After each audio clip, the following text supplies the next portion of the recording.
House will come to order. I apologize, I'm running late. House will come to order. Mr. Clerk, how about ring the bell?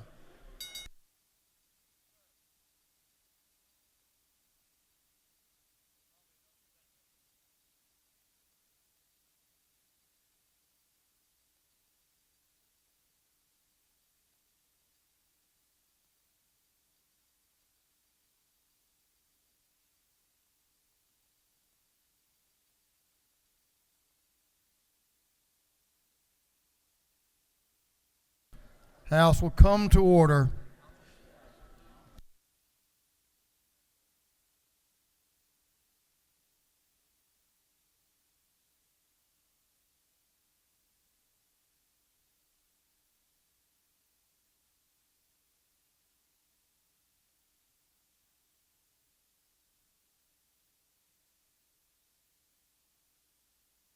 Mr. Clerk,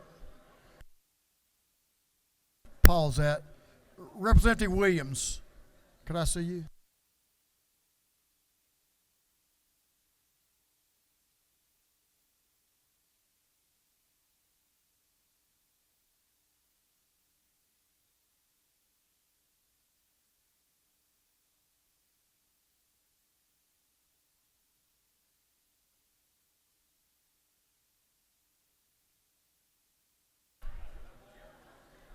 House will come to order.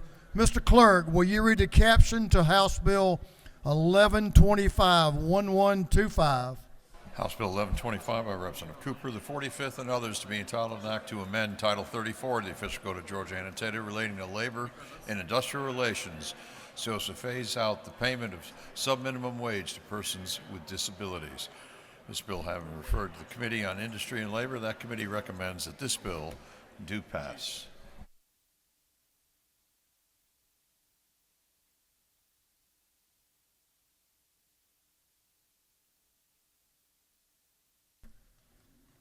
Representative Sharon Cooper is recognized to present the bill. Representative.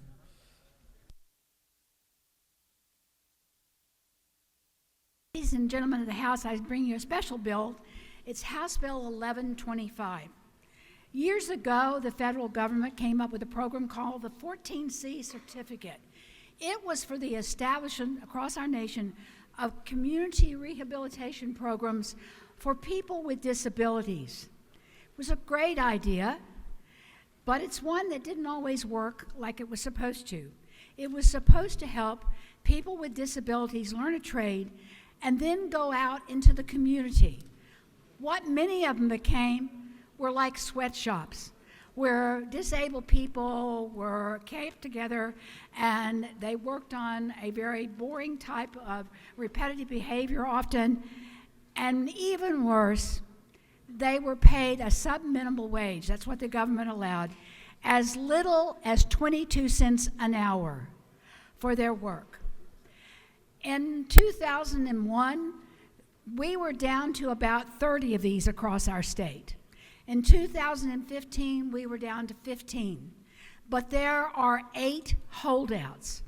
In fact, the people from this community, and there's a program to help them phase this out, their reaction has been, yeah, we know we shouldn't be doing this, but we'll just do it until somebody tells us we can't.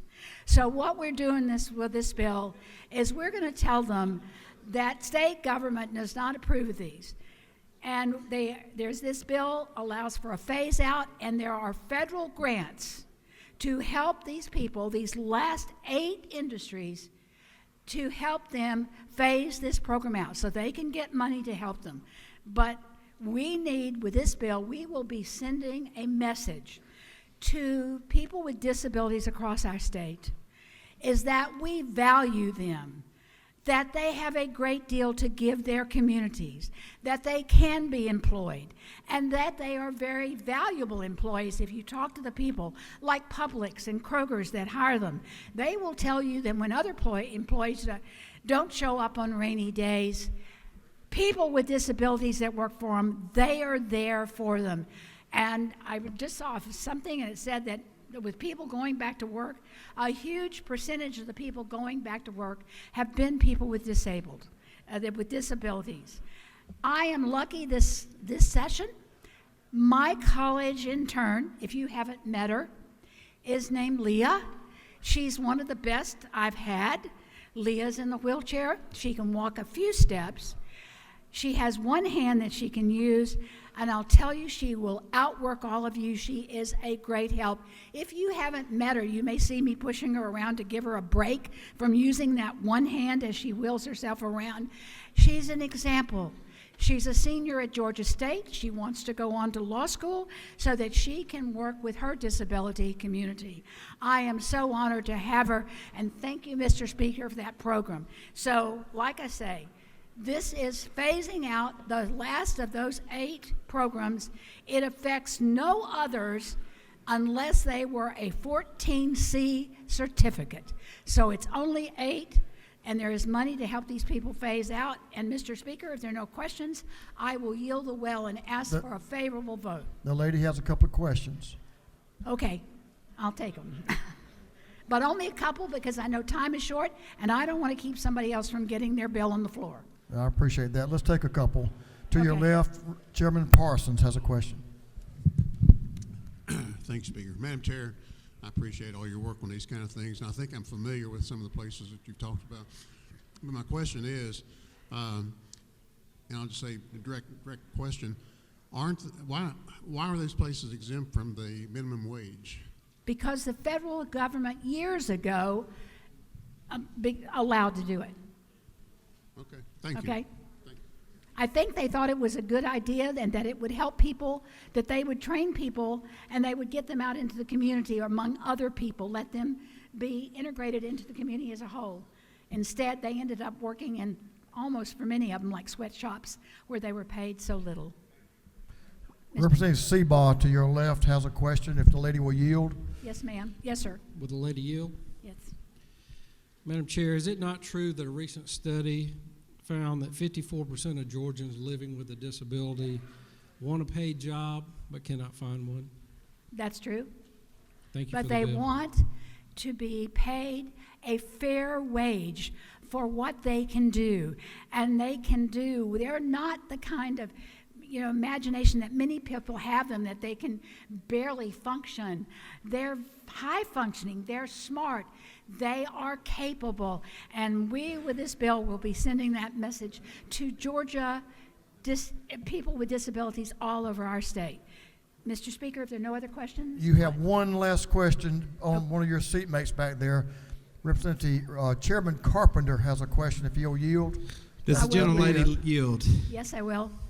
Is it not true, as an employer of 6 or 7 individuals with disabilities, that these employees add great value to your team, and the least we can do is pay a minimum wage for the job that they do and the value that they add to your team? I really think that's exactly right. I wish everybody out in the general public would do this. This bill only applies to 8 that had that special 14C exemption, but I hope that it will send a message to other employers in the general public that they deserve a fair wage, and at least the minimum wage. Thank you, Mr. Speaker. I ask for your favorable consideration, and I yield the well. The lady has yielded the well. Thank you for the presentation. Representative Holly has signed up to speak in favor of the bill. Representative Holly.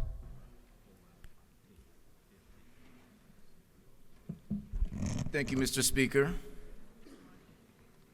My colleagues, as we sit here late today trying to do best to pass these bills, we have watching all of us at home a very sweet individual who is located directly in Henry County.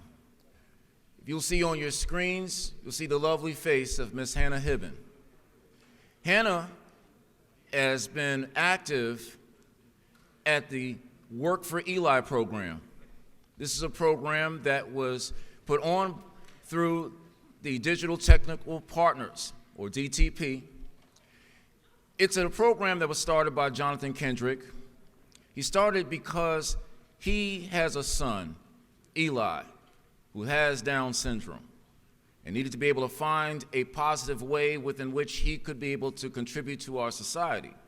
and still be able to earn a wage. Now, Hannah has worked with that organization and has actually been on the job since 2018. She's made those who graduated with her at Ola High School very proud, and is someone who has proven day in and day out that she can be trusted to do the job of breaking down the technical equipment of dental offices. But understand this, that she is just a face like so many who are working as best to try to earn the respect that we grant to all those who choose to get up every day, put their clothes on, get in their right mind, and work 8 hours straight. So we thank you thank you, Chairwoman Cooper, for being able to not only keep in mind persons like her, but thank you for taking a bill that I tried to push forward and making it even better. We appreciate those in the Biden administration for the sub-minimum wage, competitive integrated employment fund, which is otherwise known as SWITSI. So fortunately, where money may not be necessarily available through our state, fortunately, Georgia was able to apply. And we're hoping that for those 8 programs that have been granted, so too may the others be able to phase out from their certification and actually go and apply for money that may be available from our federal government. What it goes to show is, in order for our state to be considered the #1 state in the country for doing business, we cannot be the #1 state for giving people the business, especially those who have developmental disabled needs. So if you can, just from your desk, just because she is watching us live from Henry County and McDonough, please just have a hand clap to this beautiful soul watching us do this good work.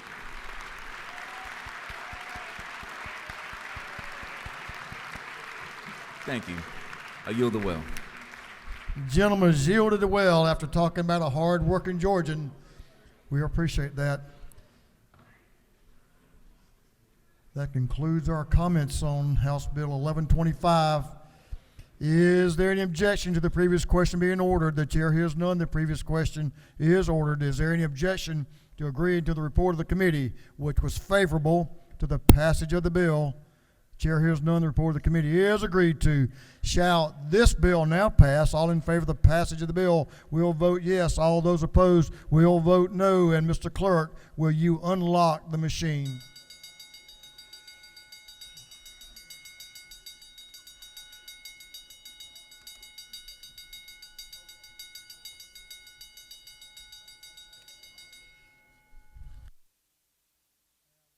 Have all members voted?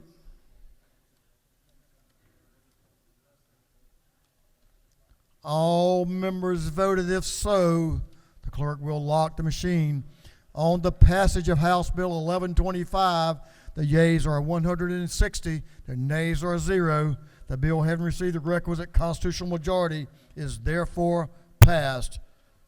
Mr. Clerk, will you read the caption of House Bill 1104, 1104. House Bill 1104 by Representative Crawford of the 84th and others to be entitled an act to amend Article 6 of Chapter 2 of Title 20, the official code of Georgia annotated, the Quality Basic Education Act, so as to address mental health risks for student athletes. This bill having referred to the Committee on Education, that committee recommends that this bill do pass by committee substitute. Representative Maury Crawford is recognized to present the bill. Please give the gentleman in the well your attention. Representative Crawford. Thank you, Mr. Speaker. Friends, today I bring you H. Bill 1104, which will inform and educate student athletes, their parents, and coaches about the importance of mental health risk, and is going to help raise awareness of mental health resources available to them from organizations like the Department of Behavioral Health. What this bill is going to do is simply aggregate all of the important mental health statistics and information that we have to better protect our students. It creates no further obligations from parents or students, this bill was supported by Georgia High School Association, and if passed, this proactive measure can save lives. This bill means a lot to me because as a former student athlete, I understand the pressures and the anxiety levels that student athletes face, and I want to make sure that we can help those. And so again, I ask for your favorable support, and I stand for any questions. The gentleman has a question. Representative, gentleman yield. I do. Representative Neal. To your left. To the Representative gentleman. Yasmin Neal has a question. To the gentleman, do you yield? I do. Is it not true that this is your first bill? And being a proud man of Omega Psi Phi fraternity, we were wondering why you didn't present this bill in your gold boots. My friend knows of what she speaks. He's fast on his feet, I know that much. I watch him all the time. Representative Fry, to your left, has a question, if the gentleman will yield. Does the gentleman yield? I do. Representative, isn't it true that you probably would have had better success passing your first bill if you had worn your track shoes up there? I have my shoes at my desk, but thank you. From one athlete to another, Whip Burchett has a question. Let's see how this one goes. Thank you, Mr. Speaker. Does the gentleman yield? Yes, I do. Well, thank you very much for bringing this bill. I was wondering, you being a former athlete, isn't it true that because we've had a past in athletics, it's possible, or it's least likely to say that there may be some mental health beings we've got elected to these positions. Is that true? That is absolutely true, yes. Thanks for bringing the bill. Thank you. Representative Crawford, I don't think Representative Burchett could have run you down to hit you when you was playing football. I think you're a lot faster than he was. So the gentleman has no further questions. Well, thank you very much, Mr. Speaker, and friends, I ask for your favorable support. And with that, I yield the well. The gentleman has yielded the well. Thanks for bringing the bill. Is there an objection to the previous question being ordered? The chair hears none. The previous question is ordered. Is there any objection to adopting the committee's substitute? The chair hears none. The committee's substitute is adopted. Is there any objection to agreeing to the report of the committee, which was favorable to the passage of the bill? The chair hears none. The report of the committee is agreed to. Shall this bill now pass? All in favor of the passage of the bill will vote yes. All those opposed will vote no. And Mr. Clerk, will you unlock the machine?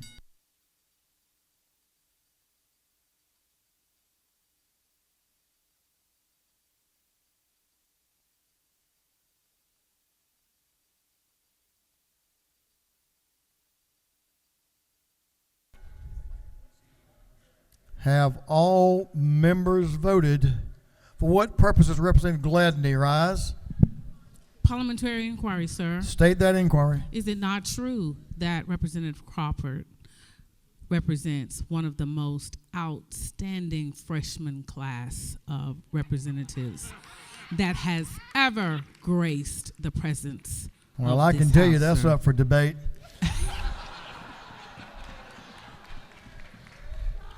You are the Speaker of the House, sir. I'm sure the lady believes strongly in what she states. Have all members voted?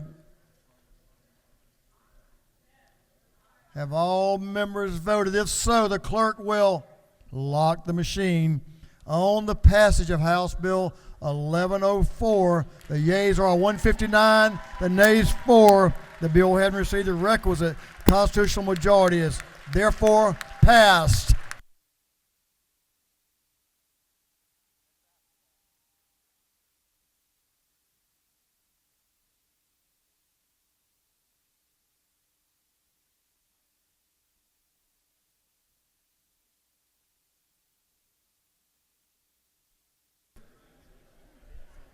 Congratulations. It's a milestone getting the first one under your belt.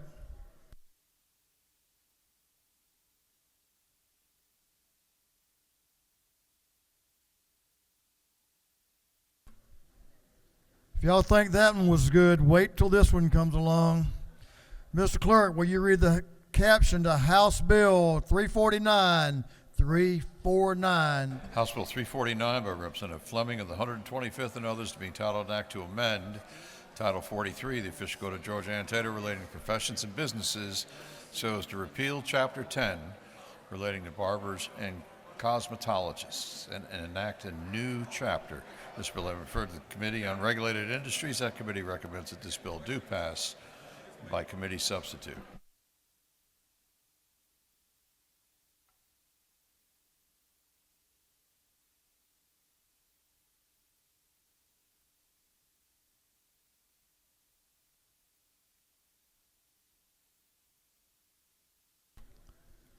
Please give the gentleman in the wheel your attention. Gentleman from down in Liberty County, where the water tastes like cherry wine. Cherry wine. Representative Al Williams is recognized to present the bill. Thank you, Mr. Speaker. Some years ago, Etta James made a song very popular. It was called At Last. Somebody will get that on their way home. I was a little doubtful, Mr. Speaker. I thought that the thinning, and the bald caucus had won again and delayed this bill.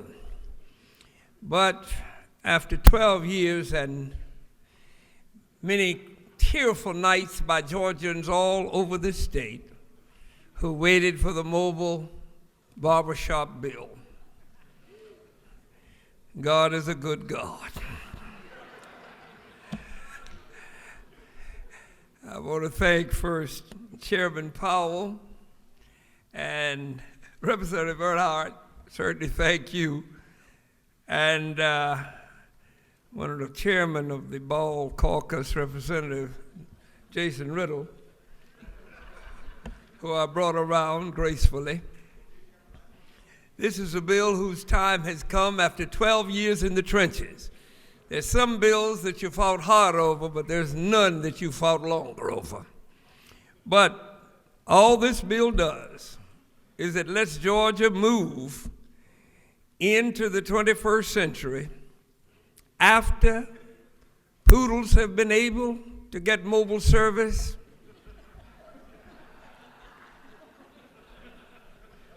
I mean, just fluffed up, blow-dried everything. You've been able to buy food of any description in a mobile food truck.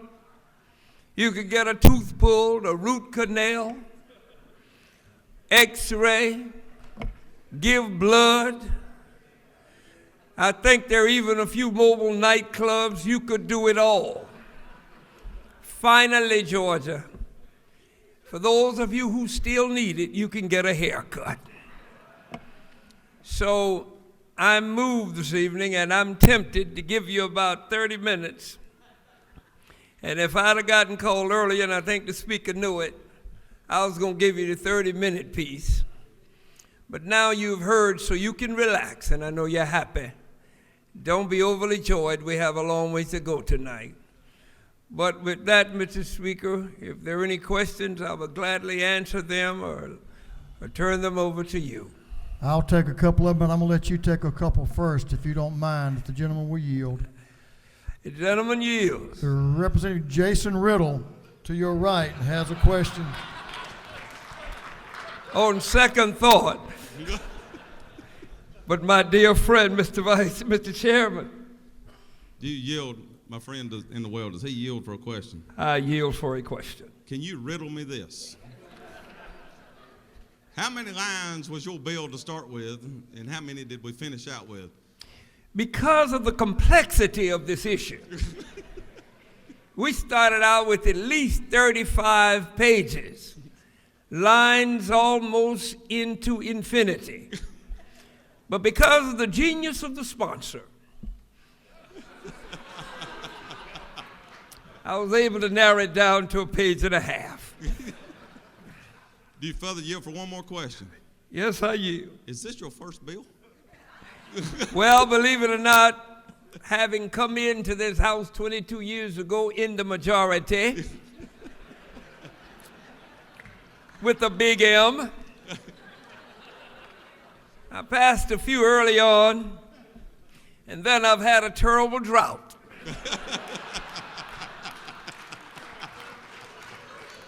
But when I opened up, I told you, Etta James said, a change gonna come. Well, if I can get you out of the well for too much longer, the drought may be broken, but so we're gonna wait to see how that works. Now, I think this is a member of that caucus you alluded to. Representative Okoye has a question to your left. Yeah, he's one of them officers.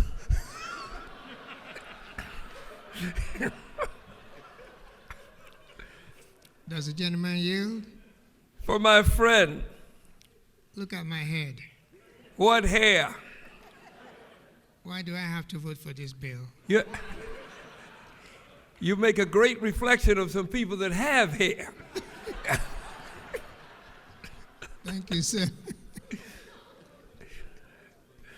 The gentleman yield to a question to your right. I will yield. Representative Mac Jackson is in the same position. Another member of the caucus. Thank you, Mr. Speaker. Does the gentleman yield?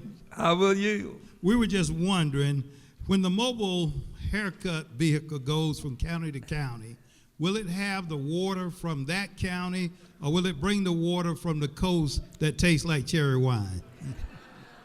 Well, unfortunately for most of you, with the exception of Representative DeLoach and Representative Petrie and Sains, a few others, we just don't share our cherry wine with anybody.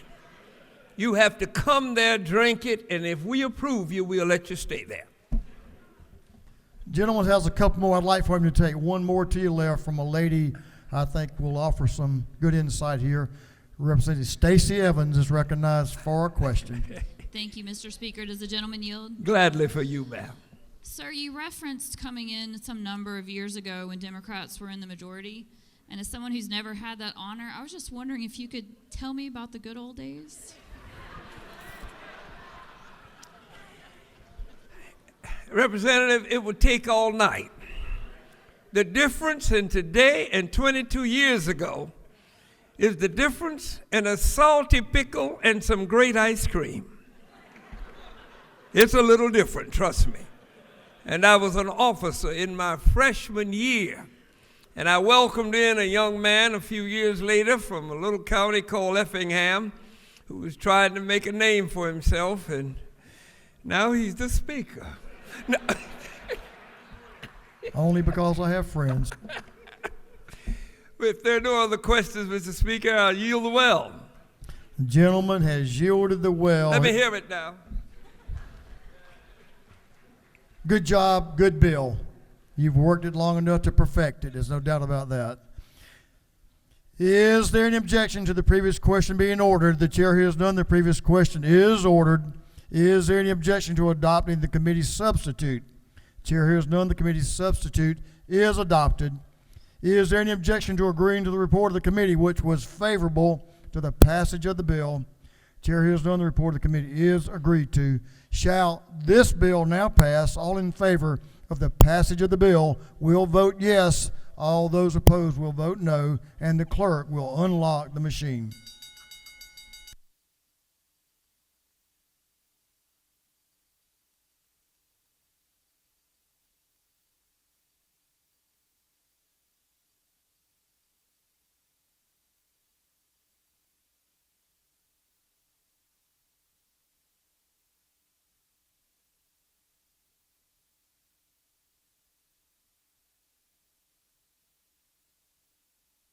Have all members voted? For what purpose does Representative McLean rise? Thank you, Mr. Speaker. Parliamentary inquiry. State your inquiry. My inquiry is that I didn't hear anything in this bill that said anyone that had some hair got a discount. Knowing the sponsor, there's no discounts, I can assure you of that. Thank you, Mr. Speaker. Have all members voted? All members voted. If so, the clerk will lock the machine on the passage of House Bill 349. The yeas are 165, the nay is 1. The bill, having received the requisite constitutional majority, is therefore passed. passed.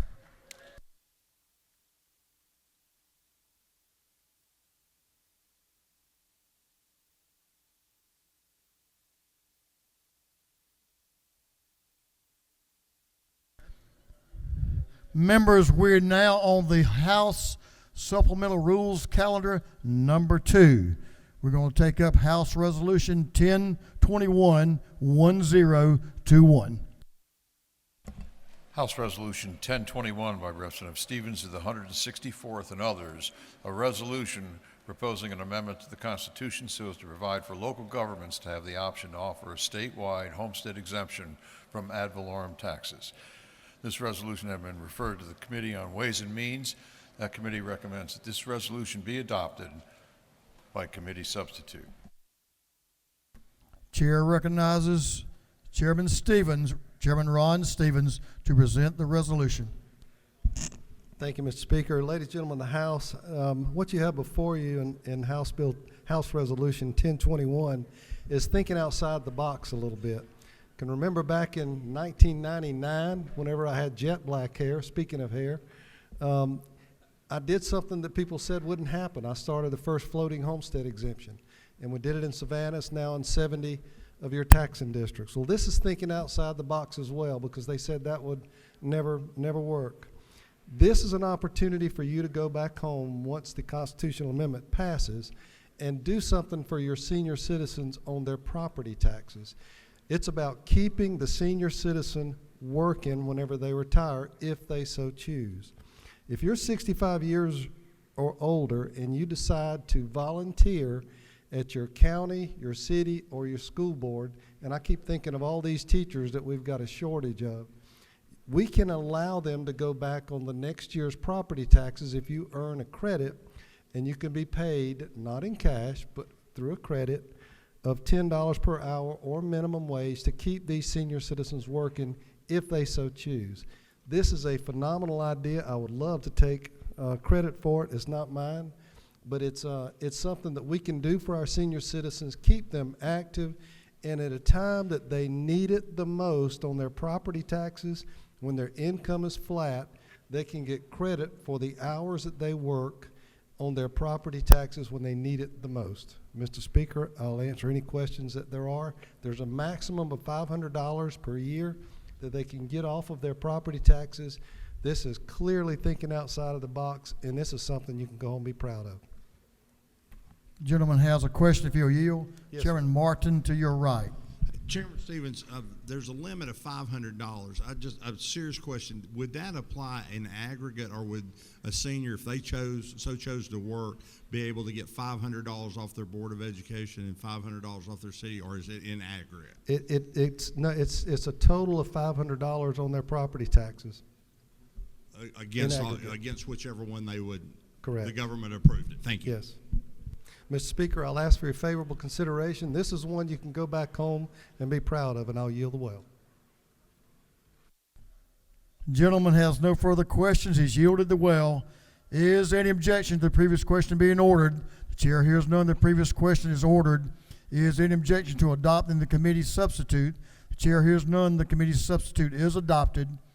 Is there any objection to agreeing to the report of the committee, which was favorable to the adoption of the resolution? The chair hears none. The report of the committee is agreed to. Shall this resolution now be adopted? All in favor of the adoption of the resolution will vote yes. All those opposed will vote no, and the clerk will unlock the machine.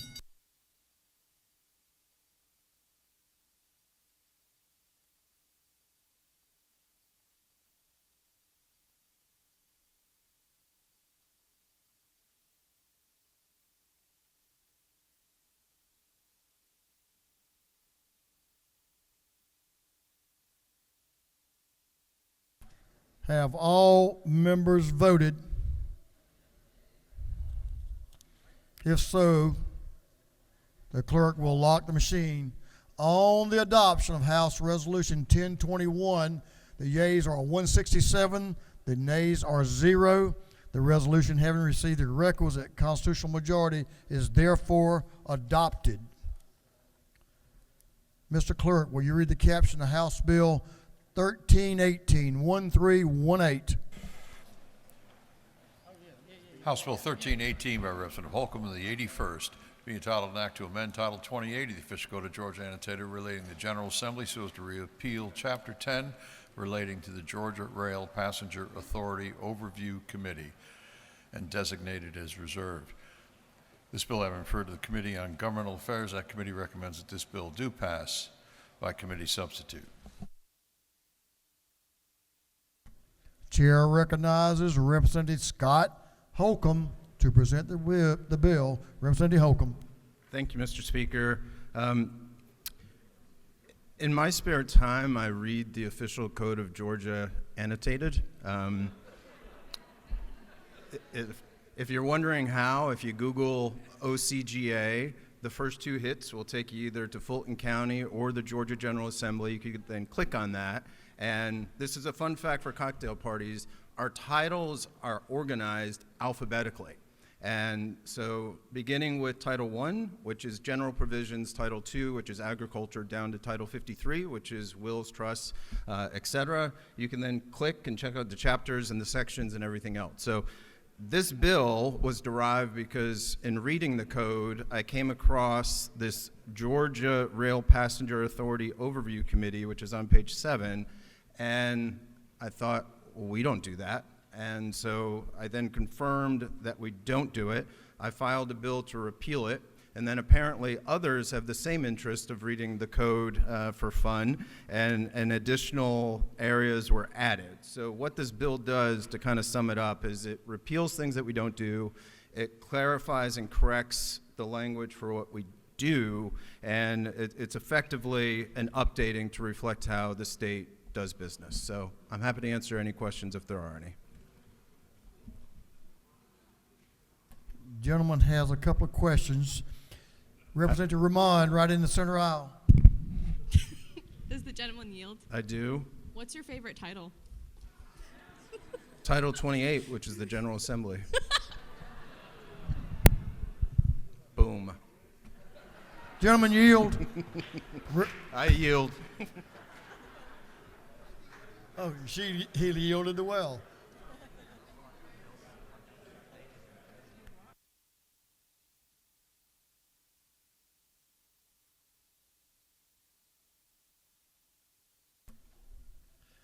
Is there any objection to the previous question being ordered?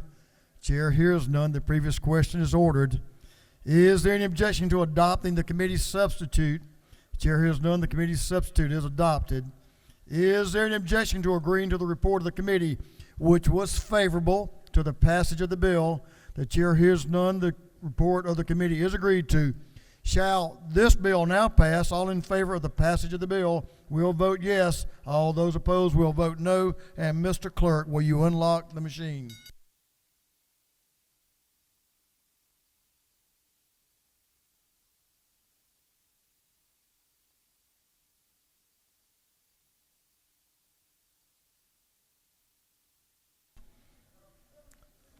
Have all members voted?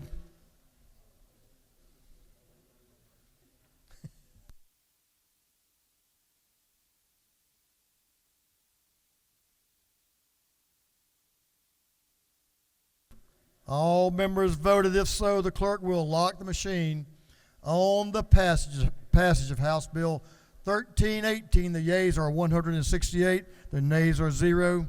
The bill having received the requisite constitutional majority is therefore passed. Mr. Clerk, will you read the caption of House Bill 1326, 1326?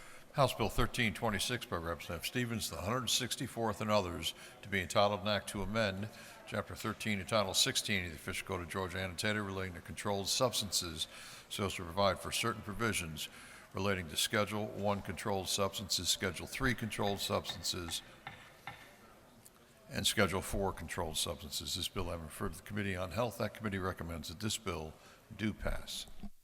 He's on a hot streak, so let's hear from Representative Stevens again. Chairman Stevens is recognized to present the bill. Thank you, Mr. Speaker. Ladies and gentlemen of the House, 1326 is our annual drug update bill. If you'd like for me to dazzle you with these long names in here, I'll be glad to do that. But this is essentially what the FDA and Georgia's Drugs and Narcotic Agency passes along to us. You'll notice Section 2 and 3 are the Schedule 1 drugs that are things like LSD and heroin, that kind of stuff that has no medical use and highly addictive. If you'll notice on page 8, at the top, page line 171, this is the bill that makes naloxone, the narcotic antagonist, available in nasal spray so that you can put it in a dispensing machine. I will answer any questions if there are any. You have no questions. I yield the well. I was wondering if you fell out the well there for a second. I wasn't sure. The gentleman's yielded the well. Is there any objection to the previous question being ordered? Chair hears none. The previous question is ordered. Is there any objection to agreeing to the report of the committee, which was favorable to the passage of the bill? Chair hears none. The report of the committee is agreed to. Shall this bill now pass? All in favor of the passage of the bill will vote yes. All those opposed will vote no, and the clerk will unlock the machine.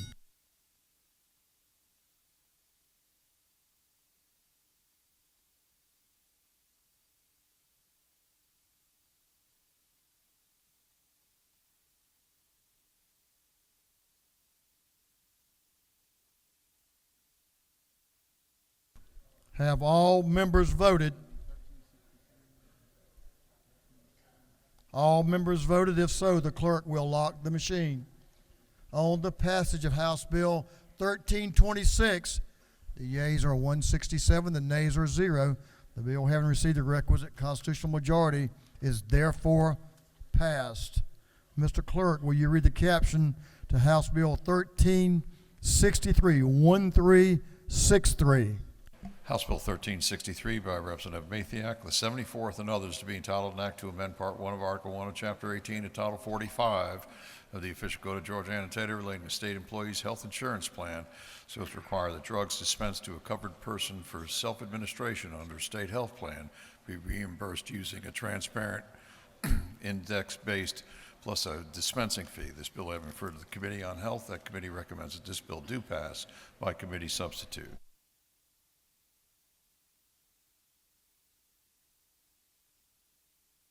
Chair Lady Mathiak is recognized to present the bill. Thank you, Mr. Speaker. I think this bill has been over-vetted, but here we go. This bill looks to protect independent pharmacies while bringing transparency and savings to the state health benefit plan. So that affects all of us with our state health insurance. It does this by requiring an actuary study to assess potential savings by requiring SHBP to pay pharmacies using the market-based NADAC index plus fair dispensing fees. I think that we've heard a lot about this bill, and this actuary is going to help us understand exactly what has been paid to our pharmacies and be fair to our independent pharmacies. And with that, Mr. Speaker, if there are no questions. You have no questions. Thank you, and I will yield the well and ask for your favorable consideration. Good job. The lady has yielded the well. Is there any objection to the previous question being ordered? The chair hears none. The previous question is ordered. Is there any objection to adopting the committee substitute? Chair hears none. The committee substitute is adopted. Is there any objection to agreeing to the report of the committee, which was favorable to the passage of the bill? Chair hears none. The report of the committee is agreed to. Shall this bill now pass? All in favor of the passage of the bill will vote yes. All those opposed will vote no. And Mr. Clerk, will you unlock the machine?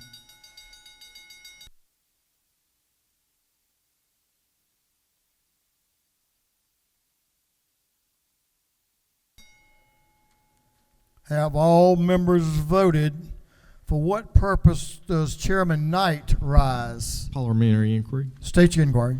Isn't it true, Mr. Speaker, that I'm very proud of my friend and the work that she's done on this bill in regards to the latest PBM antics that are going on?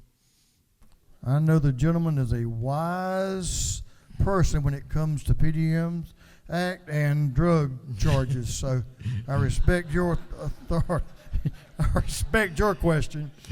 Thank you, Mr. Speaker, and we appreciate the support and to protect our Georgia citizens, especially our state health benefit employees. Thank you. Thank you for your work in this area, Mr. Chairman.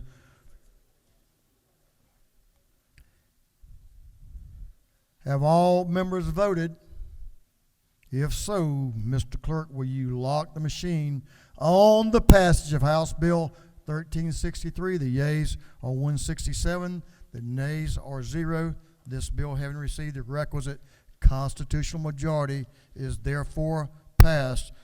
Mr. Clerk, will you read the caption of House Bill 1407, House Bill 1407 by Representative LaHood of the 175th and others to be entitled an act to amend Chapter 70 of Title 36 of the Official Code of Georgia annotated relating to coordinated and comprehensive planning and service delivery by counties and municipalities so as to revise provisions for establishing, negotiating, reviewing, revising, and filing local government service delivery strategies. This bill having referred to the Committee on Governmental Affairs. That committee recommends that this bill do pass by committee substitute.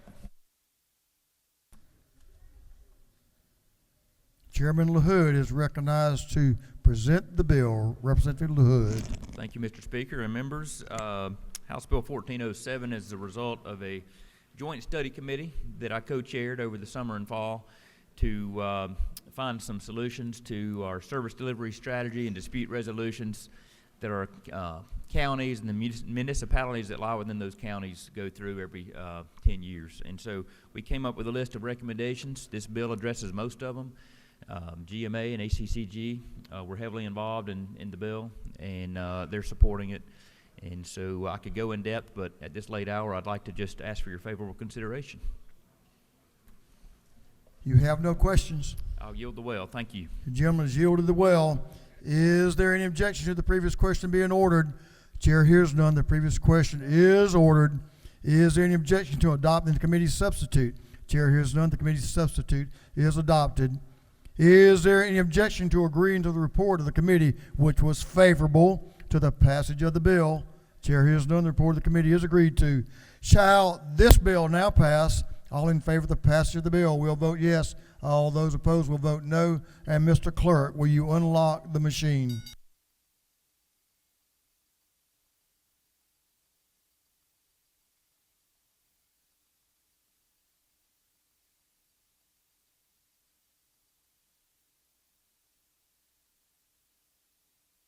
Have all members voted? All members voted. If so, the clerk will lock the machine on the passage of House Bill 1407. The yeas are 167, the nay is 1. The bill, having received the requisite constitutional majority, is therefore passed. Mr. Clerk, will you read the caption to House Bill 1371, 1371? House Bill 1371 by Representative Burchett of the 176 to be entitled an act to amend Article 1 of Chapter 3, Title 51 of the Official Code of Georgia annotated relating to general provisions regarding liability of owners and occupiers of land so as to provide for legislative findings. This bill having referred to the Committee on Judiciary. That committee recommends that this bill do pass by Rules Committee substitute. Whip Burchett is recognized to present the bill. Representative James Burchett. Thank you, Mr. Speaker. Well, folks, House Bill 1371 is a culmination of about 4 weeks of negotiations, and as you can see, we haven't gotten very far. What this bill does do, though, it moves the ball in the direction necessary. We got businesses that are out there having issues with litigation, and everybody realizes that there is a problem. We're just trying to figure out how to fix it. Now, this bill does two very distinct things. Currently, in state law, if a criminal comes on your property to commit a felony, and if they get hurt or if they're injured, they can turn around and sue the premises owner, the landowner. Well, this bill would make that unlawful if it were to pass. If you go onto somebody's property to commit a felony and then turn around and try to sue the property owner, That just doesn't make good common sense, and this bill does away with that ability in the state of Georgia. The second event or second piece of this legislation is in lines 18 through 22, and what this portion does that when a jury is considering, a court is considering whether or not to find the property owner liable in a case where there's a third-party crime, the fact that your business is in a high crime area in and of itself doesn't give rise to a claim. So you can't just say you're in a high crime area, you had a duty, and this is your duty. You have to have more than one factor. And Mr. Speaker, the hour is late, and I'd appreciate your favorable consideration of this bill. And I'll yield for questions if there are any. Gentleman has a couple of questions. Representative Corbett, to your right in the corner, has a question. Mr. Chairman's recognized for a question. Thank you, Mr. Speaker. Does the gentleman yield? Gentleman does yield. Whitmer Chad, is it not true that this bill would encourage businesses to open up shop in all corners of the state by making clear that high crime on its own does not increase business owners' liability? Yes, sir. That is a very good question. I appreciate the question. To your right in the back, Chairman Carpenter has a question. Does the gentleman yield? Gentleman yields to a friend and a business owner.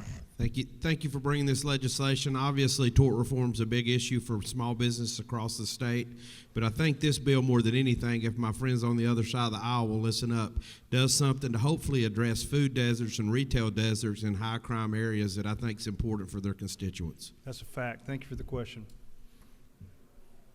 Representative Jasmine Clark, to your left, has a question. Thank you, Mr. Speaker. Does the gentleman yield? I do. Could you define high crime areas? I didn't see. There's no definition of high crime area in the bill, but that is the language that is used at the Supreme Court. So it would be a definition that would come from common law. Thank you. Last question from Representative Reese, to your left. Thank you, Mr. Chairman. Does the gentleman yield? The gentleman does yield. Isn't it true that this bill basically prevents a person who was doing wrong from suing the individual and basically being rewarded for attempting to break the law anyway? That is a fact, and it's the most common sense piece of legislation that we've come up with for tort reform here, and I appreciate the question. Thank you, Mr. Speaker. I yield the will. Gentleman had no further questions. He yielded the will. Thank you for your work on the bill, Mr. Whip. Is there any objection to the previous question being ordered? Chair hears none. The previous question is ordered. Is there any objection to adopting the substitute offered by the Committee on Rules? The chair hears none. The Rules Committee substitute is adopted. Is there any objection to agreeing to the report of the committee, which was favorable to the passage of the bill? The chair hears none. The report of the committee is agreed to. Shall this bill now pass? All in favor of the passage of the bill will vote yes. All those opposed will vote no. And the clerk will unlock the machine.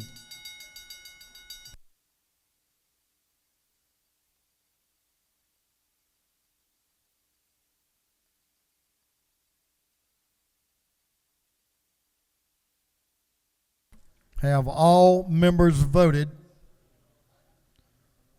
All members voted. If so, the clerk will lock the machine on the passage of House Bill 1371. The yeas are 168, the nays are 0. The bill, having received the requisite constitutional majority, is therefore passed.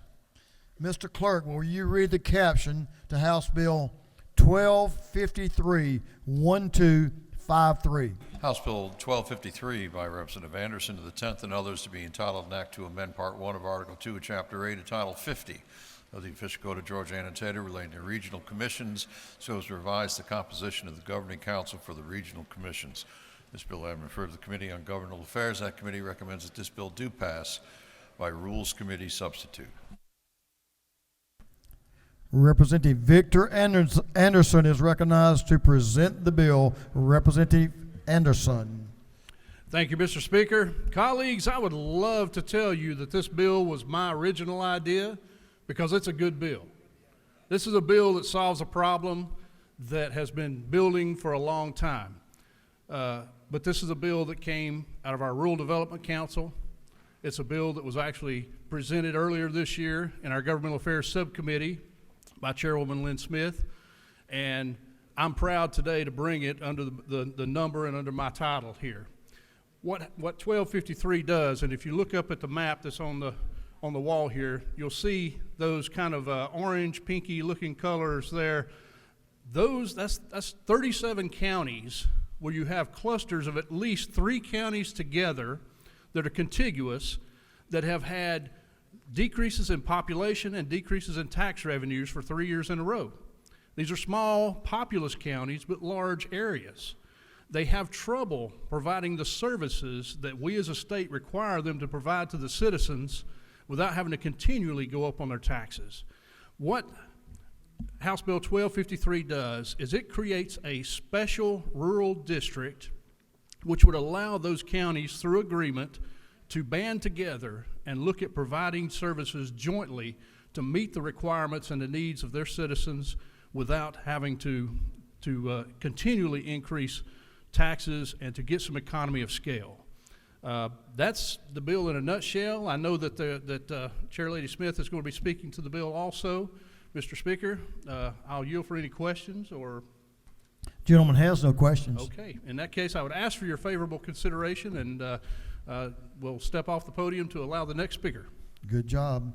We do have a speaker in favor of the bill. Chair Lady Lynn Smith is recognized to speak to the bill. Thank you, Mr. Speaker and members of the House. This is what you call a relay or team play.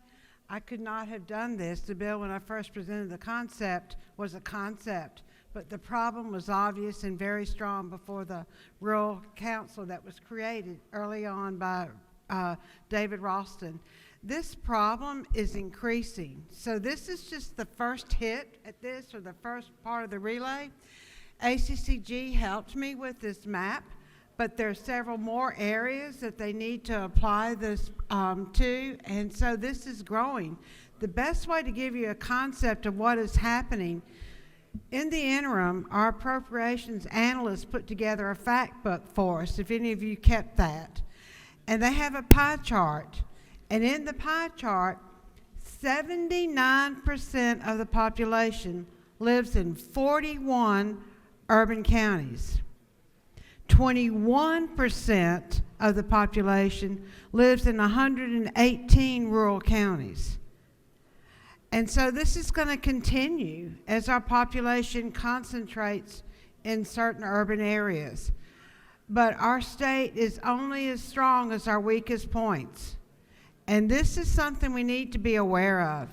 I certainly appreciate the support of the committee and the help from both Representative LaHood and Anderson and all the members of the committee who got engaged in this discussion. Thank you so much for your interest in this bill. I hope all of us will continue to track this as we go along. This is a resource that we're working very hard to develop, and hopefully at some point we can build up some of our urban areas, but this in the end gives them an economy of scale and a chance to consolidate their governments over one administrator who has the skill sets in which to help the governments comply with all the regulations and provide services. Mr. Speaker, I yield the well. The lady has yielded the well. Is there any objection to the previous question being ordered? The chair hears none. The previous question is ordered. Is there any objection to withdrawing the committee substitute? Chair hears none. The committee substitute is withdrawn. Is there any objection to adopting the substitute offered by the Committee on Rules? Chair hears none. The Rules Committee substitute is adopted. Is there any objection to agreeing to the report of the committee, which was favorable to the passage of the bill? The chair hears none. The report of the committee is agreed to. Shall this bill now pass? All in favor of the passage of the bill will vote yes. All those opposed will vote no. And Mr. Clerk, will you unlock the machine?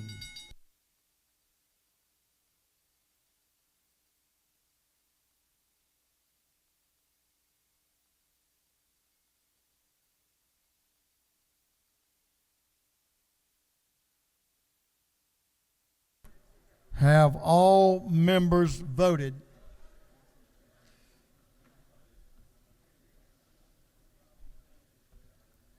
Have all members voted? If so, the clerk will lock the machine on the passage of House Bill 1253. There are yeas are 168. The nay is 1. The bill, having received the requisite constitutional majority, is therefore passed. Mr. Clerk, will you read the caption to House Bill 1233, 1233? House Bill 1233 by Representative Hitchens, the 161st, and others to be entitled an act to amend Chapter 3, Title 25, the official code of Georgia annotated relating to local fire departments generally, so as expressly authorize the levy and collection of extraterritorial taxes and fees to support local fire departments. This bill having referred to the Committee on Governmental Affairs, that committee recommends that this bill do pass. Chairman Hitchens is recognized to present the bill. Thank you very much, Mr. Speaker and colleagues. This bill came to me as a result of a Supreme Court case. And the case was actually Bell South Telecommunications v. Cobb County. And what occurred there was there were some issues in 911 services for 5 different phone companies. Cobb County sought to collect money that they were supposedly authorized to collect in a prior agreement. And it went all the way to the Supreme Court, and they ruled against Cobb County. As a result of that, there's a law firm in Brunswick. They have offices in Brunswick and Savannah, and they are suing several municipalities in a couple counties. And plaintiffs' attorneys have, I think, broadened the scope of the Bell South Telecommunications case to say that, in my particular case, the city of Port Winter is being sued for $3.5 million. Because they charge fees for fire protection outside of their municipality. And what happened here is they have a great fire department because they also provide fire protection for the Port of Savannah, which abuts them. But the county in that area who has a fire department, but they don't have any resources in that area. So the response time is negligible. So we've drawn up this bill, and the legal counsel says that it will rectify the problem. There have already been a couple questions asked to me, and we've contacted after hours tonight the legal advisor, and I think I'm going to get a question or two, so I'll just reserve that till I get questioned about it. But and that's the bill, Mr. Speaker. You don't have any questions. You did a good job. Well, thank you. I yield the will. For a change. Oh, excuse me. That slipped. I'm sorry. Is there an objection to the previous question being ordered? The chair hears none. The previous question is ordered. Is there an objection to agreeing to the report of the committee, which was favorable to the passage of the bill? The chair hears none. The report of the committee is agreed to. Shall this bill now pass? All in favor of the passage of the bill will vote yes. All those opposed will vote no. And the clerk will unlock the machine.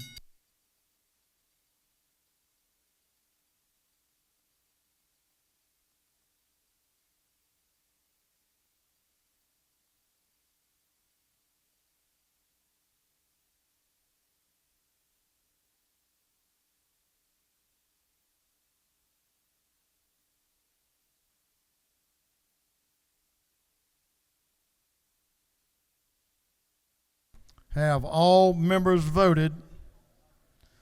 All members voted. If so, the clerk will lock the machine. On the passage of House Bill 1233, the yeas are 167, the nays 1. This bill, having received the requisite constitutional majority, is therefore adopted. Mr. Clerk, will you read the caption to House Bill 1031, 1031? House Bill 1031 by Representative Blackman of the 146th and others to be entitled an act to amend Chapter 5 of Title 4080 of the official code of Georgia annotated relating to ad valorem taxation of property so as to provide for mandatory reappraisal of parcels.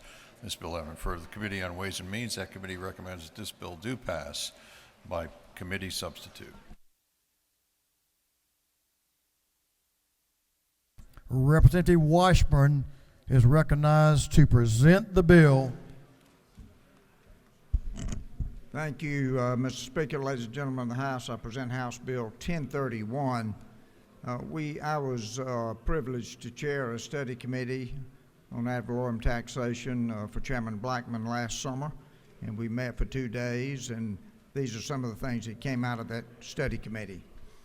The first thing the bill does is to require that an estimated rollback be published when there is a reassessment to match up with the increased revenue that comes from the reassessment.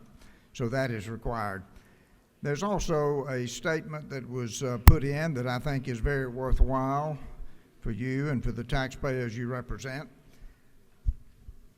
In the bill, it is stated that the tax assessor's notice has to read as follows: the adopted millage rate exceeds the estimated rollback rate as stated in the annual notice of assessments that you previously received for this taxable year, which will result in an increase in the amount of property tax that you will owe.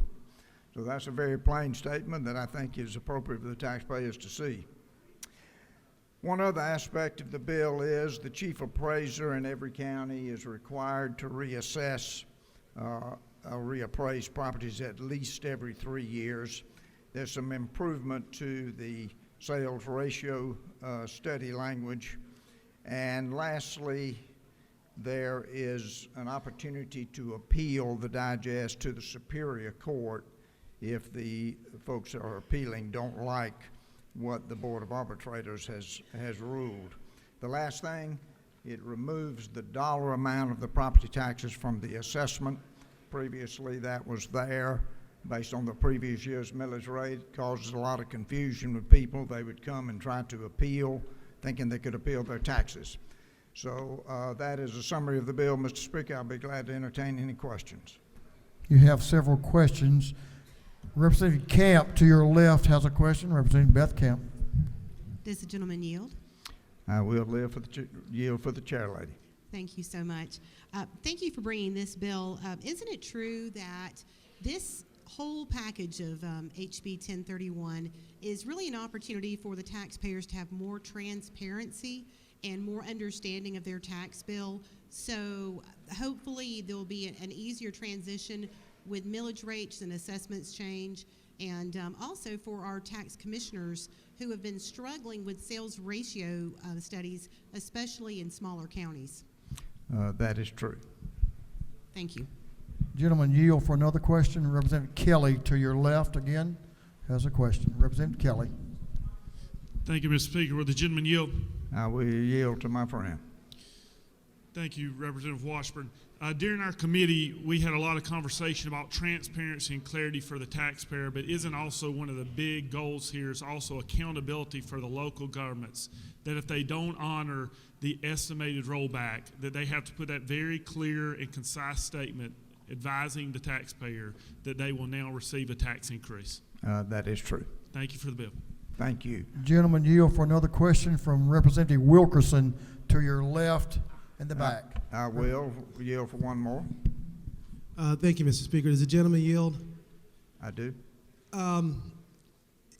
As far as the taxpayers, I guess there's different parts of the bill. There's the transparency piece, correct? That will let the taxpayers know. Is it not true that, I guess my one concern is that rollback provision, that you only get the 3-year lock, if you are successful. Corporations tend to be more successful in those appeals, so they're going to get that 3-year lock, whereas the regular homeowner who appeals may not win their appeal, may not get a reduction, but they will now lose that 3-year lock they get on their property taxes. Is that true? That was discussed, and I am not sure that that was included in this bill, frankly. Thank you. Mr. Speaker, I would yield the well.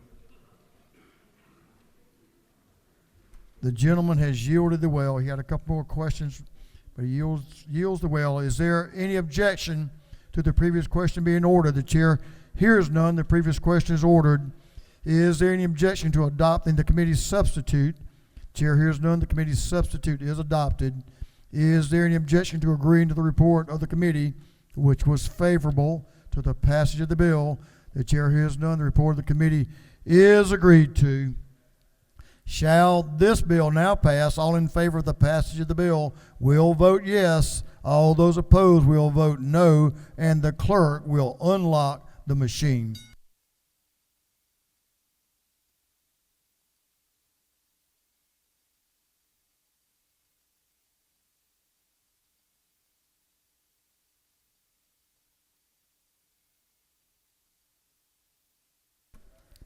Have all members voted? For what purpose is Representative Parrish rise? Parliamentary inquiry. State your inquiry. Sir, Mr. Speaker, is it true that ACCG has a problem with this bill? I don't know how many problems ACCG has. There are probably multiple, but I'm not sure about this one. I'm not giving you a short answer. That wasn't the question, but thank you, sir. For what purpose does Chair Lady Houston rise? She waves. For what purpose does Representative Kelly rise? Parliamentary inquiry, Mr. Speaker. State your inquiry. Isn't it true that earlier this afternoon I met with the chairman of the Paulding County Commission, and he was very much in favor of this legislation? I'm sure the gentleman knows of what he speaks.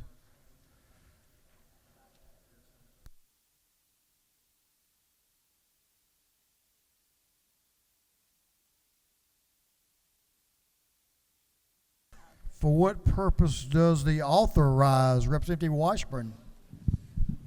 Parliamentary inquiry. State your inquiry, sir. Is it not true that it is absolutely incorrect that the ACCG is not in support of this bill? They are very much in support of it and wanted it presented this evening. I hope y'all can get together on that. I'm sure the gentleman knows of what he speaks. ACCG is very popular. They're a fine organization, and I'll vouch for them. Is there any objection to the previous question being ordered? Chair hears none. The previous question is ordered. Is there any objection to adopting the committee substitute? The chair hears none. The committee substitute is adopted. I already did that, didn't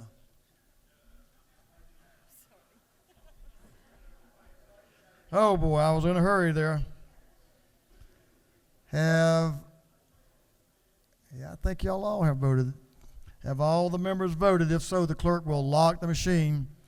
On the passage of the bill, the yeas were on House Bill 1031, yeas 146 and nays 24. The bill, having received the requisite constitutional majority, is therefore passed. Mr. Clerk, will you read the caption of House Bill 441?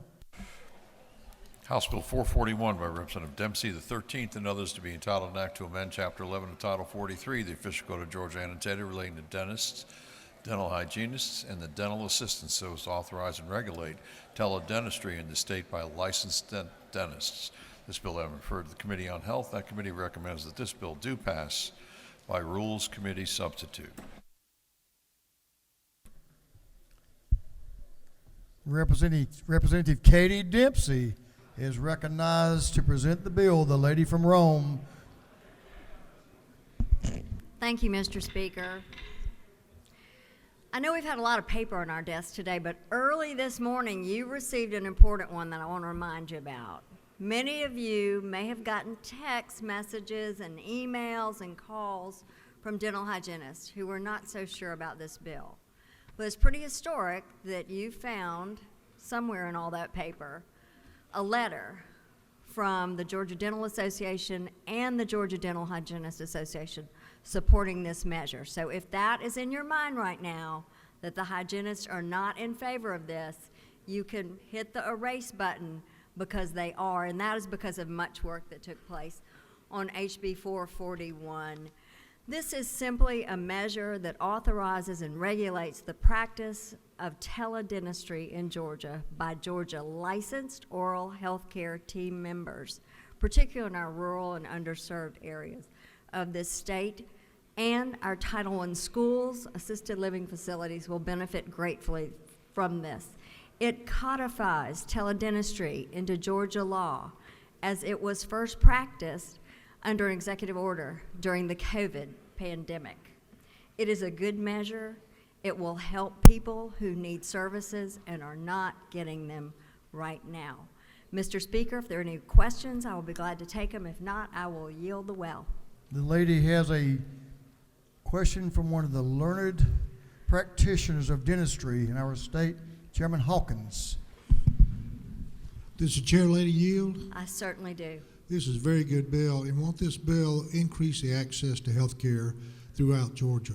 It absolutely will, and thank you for your hard work on this measure. Thank you.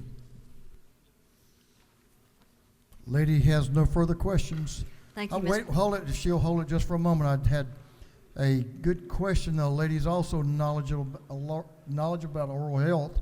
Chair Lady Houston. Is it not true that this is going to be it could be a lifesaver to a lot of people in rural Georgia who have no dental care?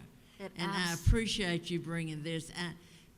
Dental care is a passion of mine for people in rural Georgia, and I do appreciate it. It absolutely will, Chairman Houston, and I know you have told us all that you're committed to continuing that work when you step away from here. So thank you for that good question.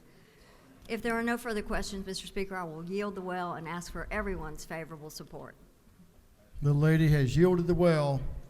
Is there any objection to the previous question being ordered? The chair hears none. The previous question is ordered. Is there any objection to withdrawing the committee's substitute? Chair hears none. The committee's substitute is withdrawn. Is there any objection to adopting the substitute offered by the committee on rules? Chair hears none. The rules committee's substitute is adopted.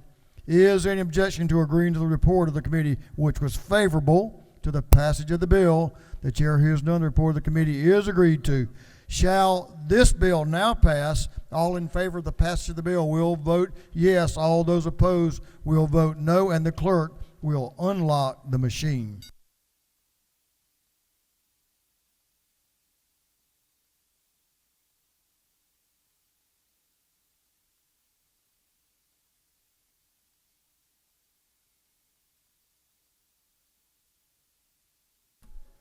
Have all members voted?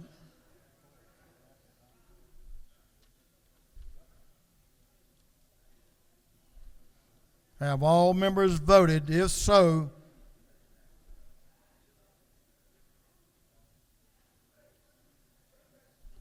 have all members voted now? If so, the clerk will lock the machine. On the passage of House Bill 441, the yeas are 167. The nays are 0. The bill, having received the requisite constitutional majority, is therefore passed. Mr. Clerk, will you read the caption to House Bill 218? House Bill 218 by Representative Hilton of the 48th and others to be entitled an act to amend Article 2, Chapter 8, entitled 24 of the Official Code of Georgia Annotated relating to admissions and confessions so as to provide for sexual assault hearsay for disabled adults and 17-year-olds. This bill having referred to the Committee on Judiciary and Non-Civil. That committee recommends that this bill do pass by committee substitute. Representative Scott Hilton is recognized to present the bill. Representative Hilton.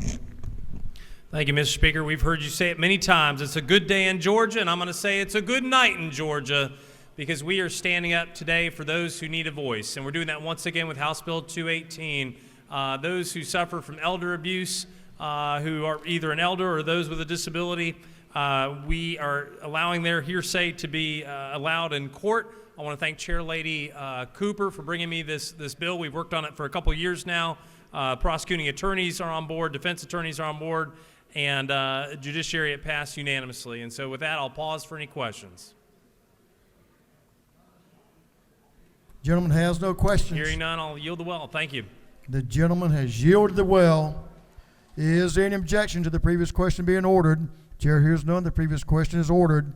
Is there any objection to adopting the committee's substitute? The chair hears none. The committee's substitute is adopted. Is there any objection to agreeing to the report of the committee, which was favorable to the passage of the bill? The chair hears none. The report of the committee is agreed to. Shall this bill now pass? All in favor of the passage of the bill will vote yes. All those opposed will vote no. And Mr. Clerk, will you unlock the machine?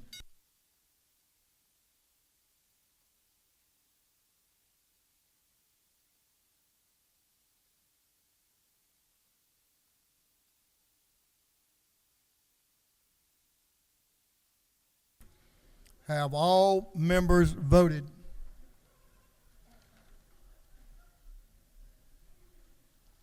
Have all members voted? If so, the clerk will lock the machine on the passage of House Bill 218. The yeas are 164, the nay is 1. This bill, having received the requisite constitutional majority, is therefore passed. Mr. Clerk, will you read the caption to House Resolution 1042-1042? House Resolution 1042 by Representative Leverett of the 123rd and others, a resolution creating the Joint Study Committee on Judicial System Compensation. This resolution has been referred to the Committee on Judiciary. That committee recommends that this resolution be adopted by committee substitute. The gentleman from Elberton, Representative Leverett, is recognized to present the resolution. Thank you, Mr. Speaker. Ladies and gentlemen, House Resolution 1042 would create a study committee, a joint study committee, that's why we're doing it on crossover, on judicial system compensation. This is a sort of a accompanying legislation with our judicial compensation bill, which this House passed several weeks ago. It creates a study committee to look at compensation of the other officials involved in our judicial system, primarily the local paid officials, state court judges, probate court judges, juvenile court, magistrate court, and then DAs and public defenders. And that's what the bill does. Mr. Speaker, I'll yield for any questions. The gentleman has a question. Representative Donahue, to your left, is recognized for a question. Does the gentleman yield? Yes, sir, I yield. Is this your first bill? It's the first one in the last 10 minutes. He sounded like a rookie. Gentleman has no questions. Mr. Speaker, thank you. I will yield the well. And ladies and gentlemen, before I leave, I want to just leave you with some wisdom of that great child advocate, Yogi Berra. Don't buy your children an encyclopedia. Let them walk to school the way you did. Thank you. I yield the well.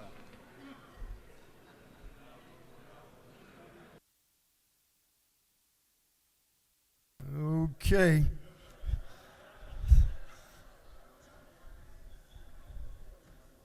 Is there any objection to the previous question being ordered? The chair hears none. The previous question is ordered. Is there any objection to agreeing to the report of the committee, which was favorable to the adoption of the resolution? The chair hears none. The report of the committee is agreed to. Shall this resolution now be adopted? All in favor of the adoption of the resolution will vote yes. All those opposed will vote no. And Mr. Clerk, will you unlock the machine?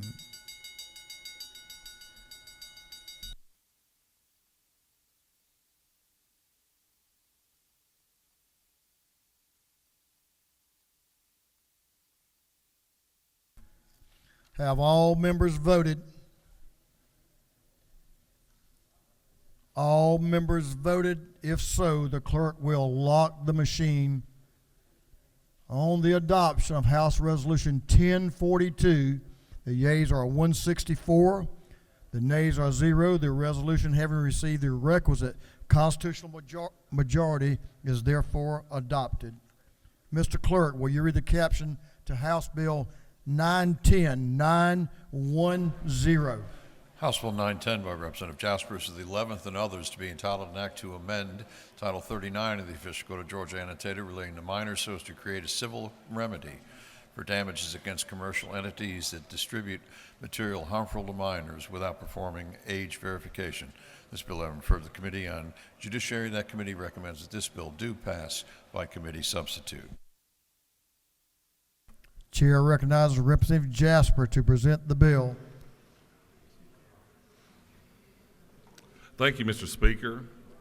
Since I brought up Speaker Ralston earlier today, I believe he would say, as many of you have talked to me over the past few days about this bill, in his very distinctive voice that some of you may have heard, why are you doing this?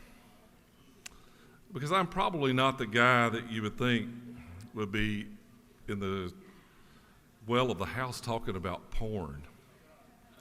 And, you know, we've had a lot of questions about it, but I bring to you a simple law, a solution that may, in our country, do the impossible. that's making online porn retreat. I want to thank my friend and constituent Jeff, who he's probably not listening now, he did earlier, for contacting me in January because he had saw this in the online news and seen it and said, Rick, this could be big if you're brave enough. And of course I'm brave enough, maybe not smart enough sometimes, but brave enough. And I had a great intern, Jackson Collette, and his help on this has been invaluable. You know, we sometimes underestimate the value and smarts of some of these interns, but Jackson's been great.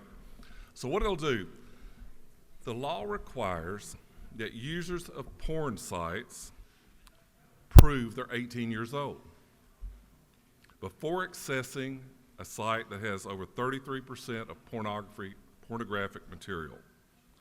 To meet the requirement, the potential user must show a government-issued ID, like a driver's license or whatever, to do that. It's very clear in the bill what these are.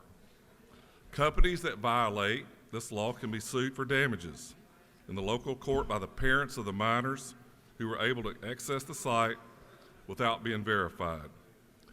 This will ensure compliance. Why we're doing this, I don't have to tell you about the go into detail of why porn is bad. If you really want to listen to a good part of it, go back and listen to the judiciary hearing and get a good earful. But two things I think about most is promoting negative attitudes toward women, which can and has led to violence, and sex trafficking. And yes, these sites have young women who are trafficked worldwide. I've had teachers and parents talk to me after I dropped this bill, telling me the issues that they see in their schools. I was asked yesterday about user privacy, wondered if it would lead to the collection of sensitive personal information.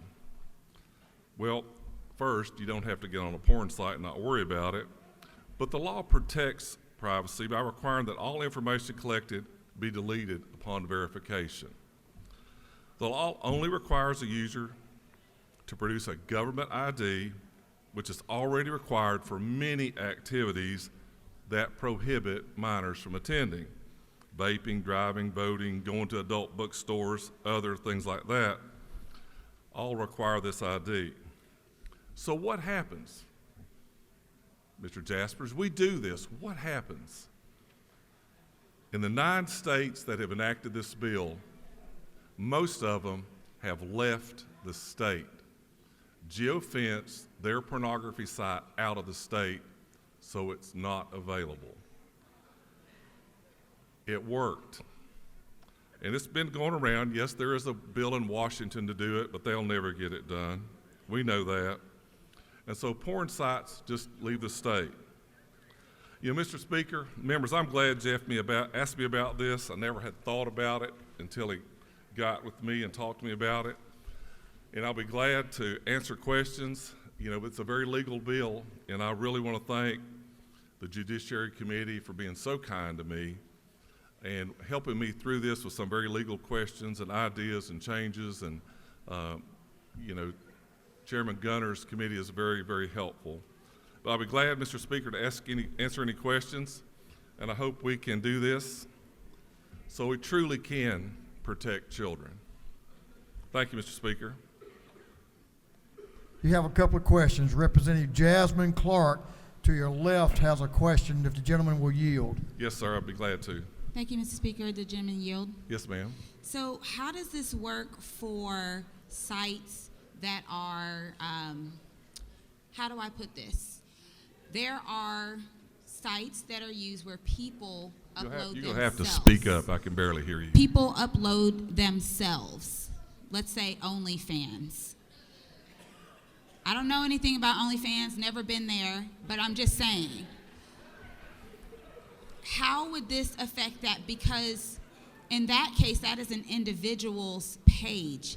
How do we make sure that people's government information is kept private from these individuals that are posting themselves for other people's entertainment? Well, I certainly haven't been there either, as the gentlelady hasn't. But it goes back to the 33%. When you're looking at the site, if there's 33% of it that's pornographic in it, and it's harmful to minors, if you read the bill, it describes what is harmful to minors, and the substantial portion is very clear in the bill too. So then they would have to do age verification. Now, that's just for you to get on it, to view it. I'm sure there's contractual between how you get on it and pay to have yourself exposed, but we're just after the people that go to watch. Does the gentleman further yield? Sure, yes ma'am. So what about the hosting of these websites? So if the website is not hosted in the United States, let's say it's hosted in another country, we are now having to upload our government ID to foreign companies or foreign individuals just because we are accessing it in the state of Georgia. And to be clear, by we, I just mean people in Georgia. I'm not talking about me and you. I'm sure we're not. You know, yes, ma'am, that's a risk. I mean, yeah. But I think the bill's very clear. And there's some federal law that protects the people who operate the big websites and like Google and stuff that move a lot of this stuff around. There's federal law that protects them. The committee changed the bill a little bit because they felt that they were already protected. But I think, yeah, that's the risk that you have. That's the risk you take now when you buy something online that is worldwide. Thank you. Yes, ma'am. Representative Stinson in the back to your left, Mr. Chairman, has a question. Thank you, Mr. Speaker. Does the gentleman yield? Oh, yes, ma'am. I'm just trying to understand your legislation. For someone who is not a porn watcher, I'm trying to really, this is a serious question, I'm trying to understand how would this legislation actually impact people in rural Georgia? Are you saying they have to have a driver's license to be able to watch porn? What? Yes. Now, you know, but I'm sure that there's other alternatives, but, you know, if you're on a site that has more than 33% of pornographic material on it, you would have to verify that you were over 18, just as like if you were to verify if you went into an adult bookstore, you bought alcohol or anything like that. You bought alcohol online, you're going to do the same thing. I don't think I live in rural Georgia, and I don't think this has anything to do with rural Georgia. Well, I know in rural Georgia we don't have a lot, in my district we don't have any movie theaters. I was just wondering what people actually watch. Thank you, Mr. Chairman, for your work on this legislation. Thank you. Thank you, ma'am. You're still rolling there, Mr. Chairman. Well, I know. Representative Gunther has a question. I'm certainly Chairman going to take the Gunther. chairman's question. Thank you. I Does the probably need gentleman help. yield? Does the gentleman yield? Yes, sir. All right. Is it not true that a recent study found that 51% of 11 to 13-year-olds have been exposed to porn, and that this bill would reduce that exposure? Yes, sir, it will. And it's a tragic of what happens in our world today. And I hope we can vote to do this, to move it along, to see if we can protect our children. Thank you for your help in committee. Mr. Speaker, I know it's getting late and there's a lot of people behind me, and I appreciate everyone's comments, and I appreciate your green vote. Thank you. You had a whole slew of questions, but the gentleman has yielded the well. Yeah, he said he'd be right over here if you want to quiz him any further on the bill. Is there any objection to the previous question being ordered? Chair hears none. The previous question is ordered. Is there any objection to adopting the committee's substitute? The chair hears none. The committee's substitute is adopted. Is there any objection to agreeing to the report of the committee, which was favorable to the passage of the bill? The chair hears none. The report of the committee is agreed to. Shall this bill now pass? All in favor of the passage of the bill will vote yes. All those opposed will vote no. And the clerk will unlock the machine.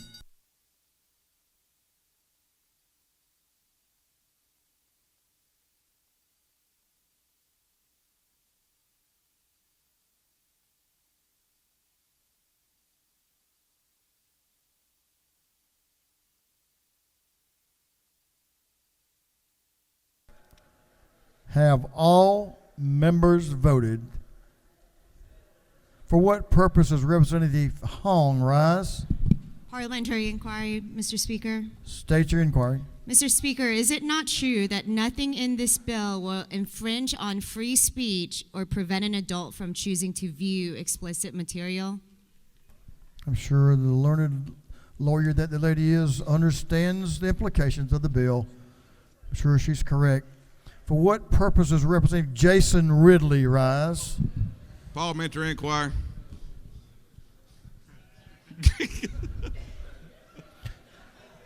State your inquiry. Mr. Speaker, is it not true that I'm really worried about my OnlyFans side? I mean, I don't have any subscribers yet, but you ain't even give me a chance. You'll get there, I'm sure.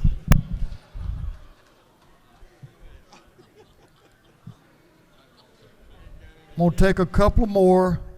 For what purpose does Representative Gladney rise?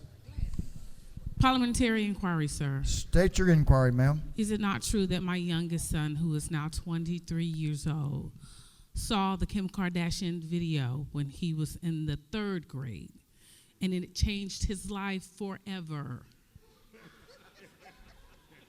Forever. Forever, yes, ma'am. Forever.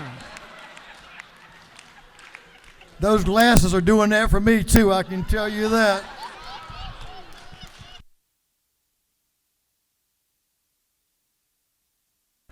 For what purpose does Representative Wade rise? I don't know how to follow that.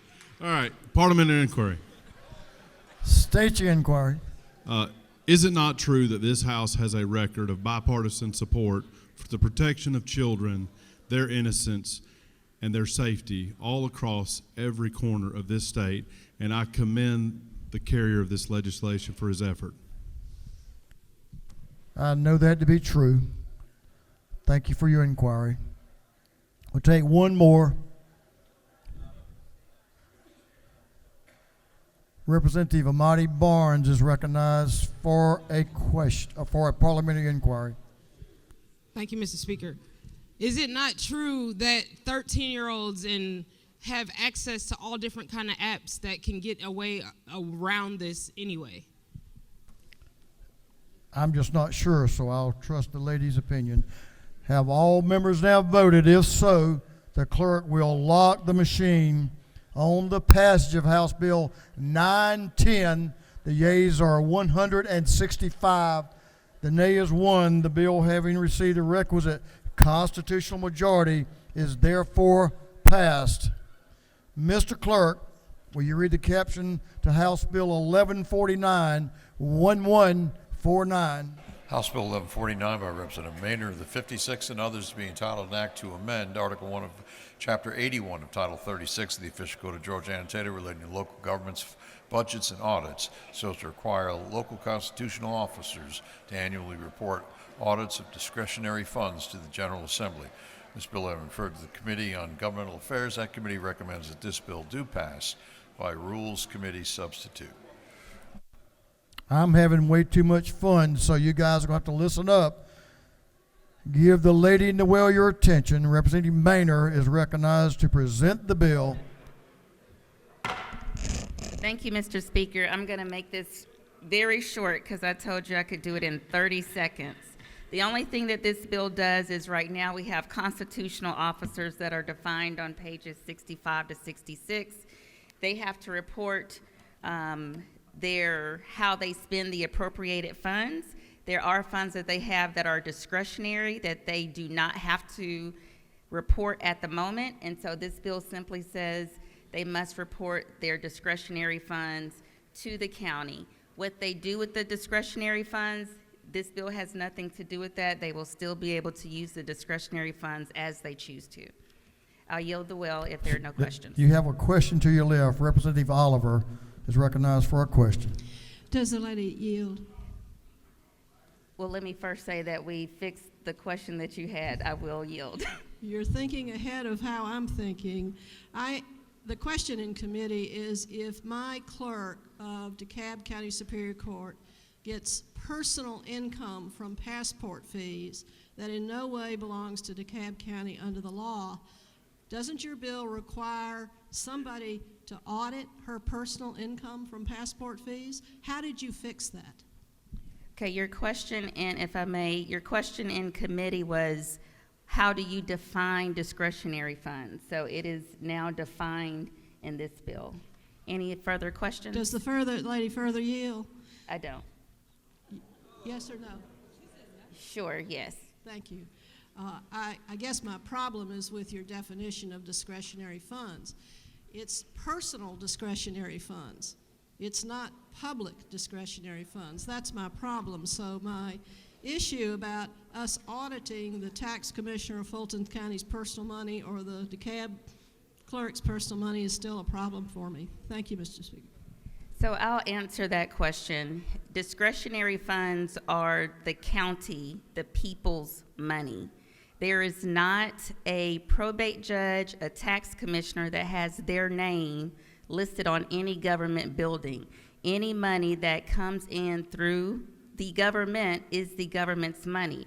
Now, if a constitutional officer wants to use the discretionary funds for their income, they can still do that. This bill does not say that they cannot do that. This bill simply says you have to report to the county the money that you have received. It's only money that's not appropriated. And I yield the well. Thank you, Mr. Speaker. The lady has yielded the well. Is there any objection to the previous question being ordered? Chair hears none. The previous question is ordered. Is there any objection to withdrawing the committee's substitute? The chair hears none. The committee's substitute is withdrawn. Is there any objection to adopting the substitute offered by the Committee on Rules? The chair hears none. The Rules Committee substitute is adopted. Is there an objection to agreeing to the report of the committee, which was favorable to the passage of the bill? The chair hears none. The report of the committee is agreed to. Shall this bill now pass? All in favor of the passage of the bill will vote yes. All those opposed will vote no. And the clerk will unlock the machine.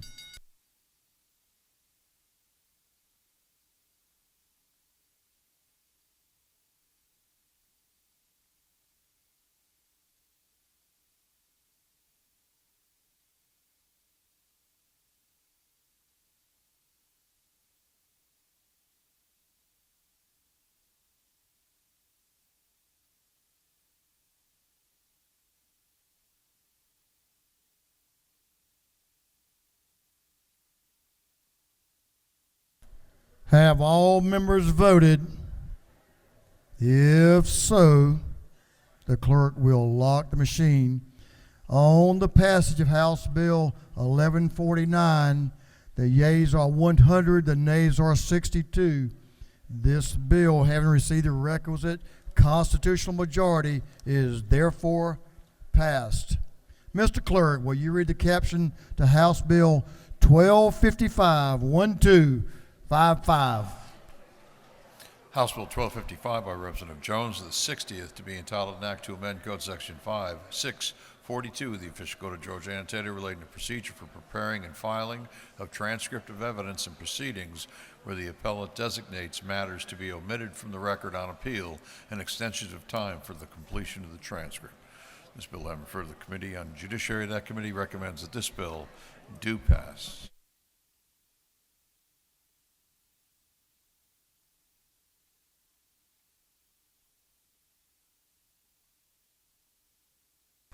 Representative Sheila Jones is recognized to present the bill. Representative Jones. Thank you, Mr. Speaker. Members of the House, I bring to you HB 1255, and I am working from LC 481179. HB 1255, in the current statute, it does not make it clear who makes the request for the transcripts. In some courts, like Fulton County, the request is made with the judge's staff attorneys or staff members. In DeKalb County, the clerk of court makes the request as a courtesy to the appellant. In Talbot County, the clerk uses another method, then the clerk orders the transcript. This has posed problems in the past. The appeal is against the judge's order, and the transcripts never get ordered, placing the appellant in jeopardy of getting their appeal dismissed. This small change to the bill will allow the process to be the same in all courts in Georgia and provide a clear path to hold the appellant accountable for not adhering to the new clear directions in causing the transcripts to be produced. I asked for your favorable consideration on House Bill 1255.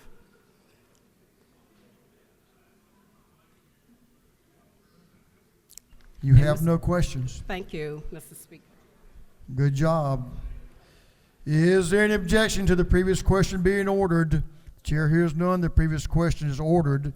Is there any objection to agreeing to the report of the committee, which was favorable to the passage of the bill? The chair hears none. The report of the committee is agreed to. Shall this bill now pass? All in favor of the passage of the bill will vote yes. All those opposed will vote no, and the clerk will unlock the machine.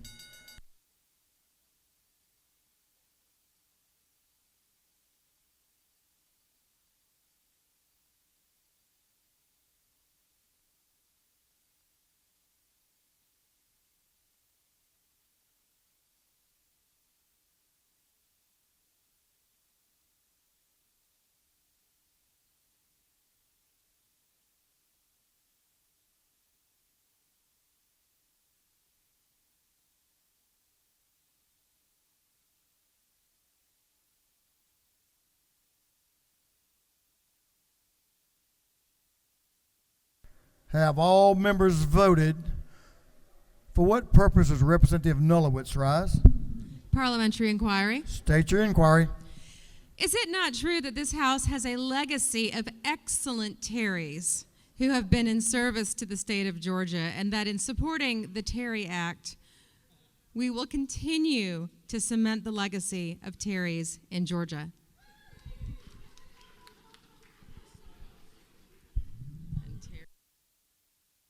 That's pretty self-serving.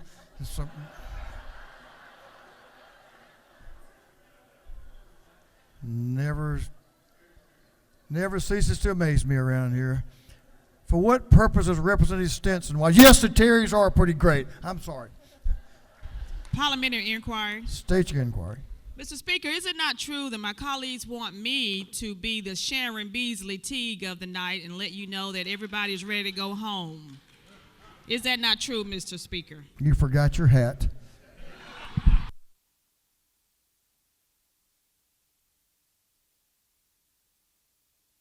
For what purpose does Representative Brad Thomas rise? Parliamentary inquiry, Mr. Speaker. State your inquiry. Is it not true that I also like Terry's, and I'd really appreciate if Terry England, he would be my most favorite Terry if he'd put my bill on the floor? That won't work. Have all members voted? If so, the clerk will lock the machine. On the passage of House Bill 1255, the yeas are 167, the nay is 1. This bill, having received the requisite constitutional majority, is therefore passed. Mr. Clerk, will you read the caption of House Bill 1410-1410?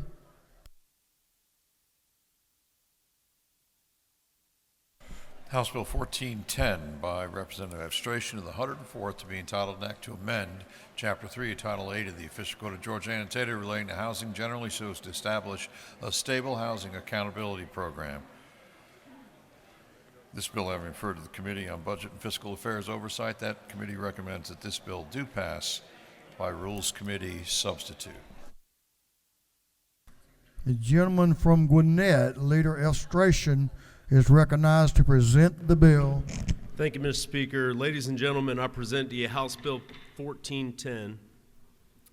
This bill would create a voluntary program for the homeless, which would provide stable housing with an accountability court-like structure that would be administered through local charitable organizations. This would allow for funding that is not bound by federal Housing First requirements and would allow for private contributions, such as from Quick Trip, who supports this measure, would allow for private funding and provide structure, which I, as a former drug court prosecutor, have seen the success of an accountability court-like structure. If we could allow the homeless voluntarily to enter into these programs, we think that we could have some great success providing stable housing for a set period of time with work requirements, with opportunities for substance abuse treatment, therapy, mental health treatment as well. Would appreciate your favorable consideration. Thank you. Gentlemen yield. Yes, sir. Representative Horner, to your right, has a question. Thank you, Mr. Speaker. Does the gentleman yield? Yes, sir.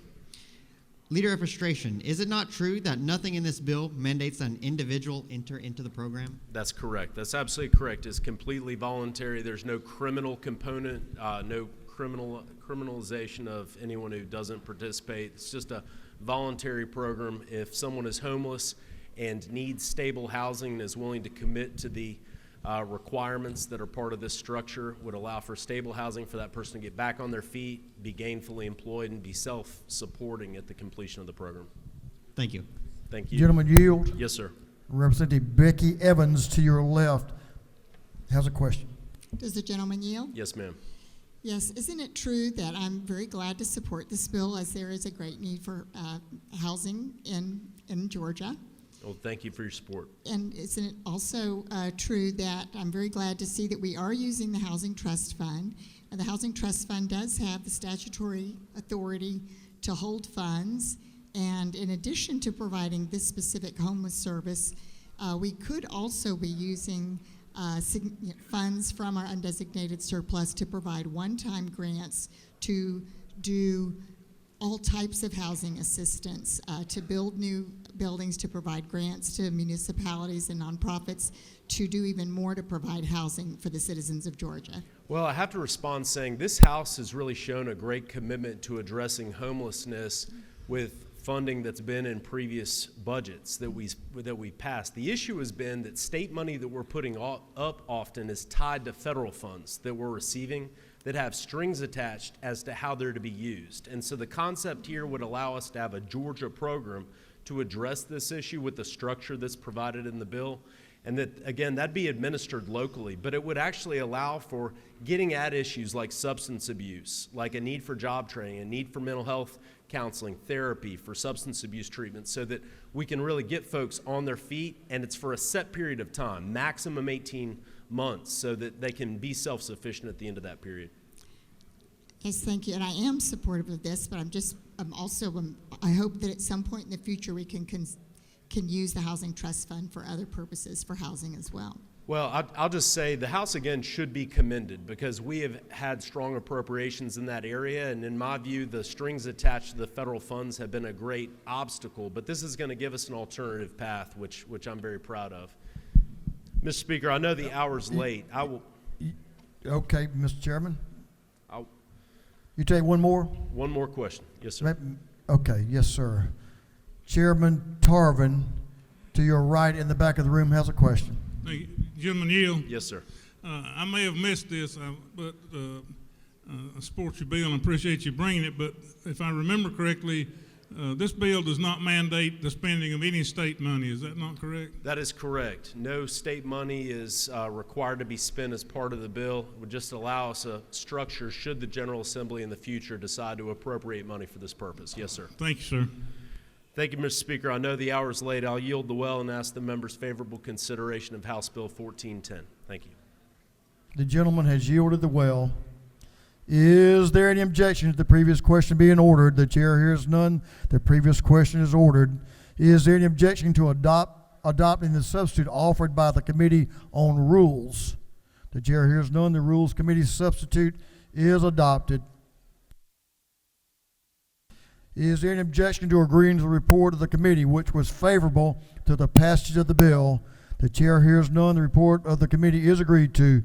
Shall this bill now pass All in favor of the passage of the bill will vote yes. All those opposed will vote no, and the clerk will unlock the machine.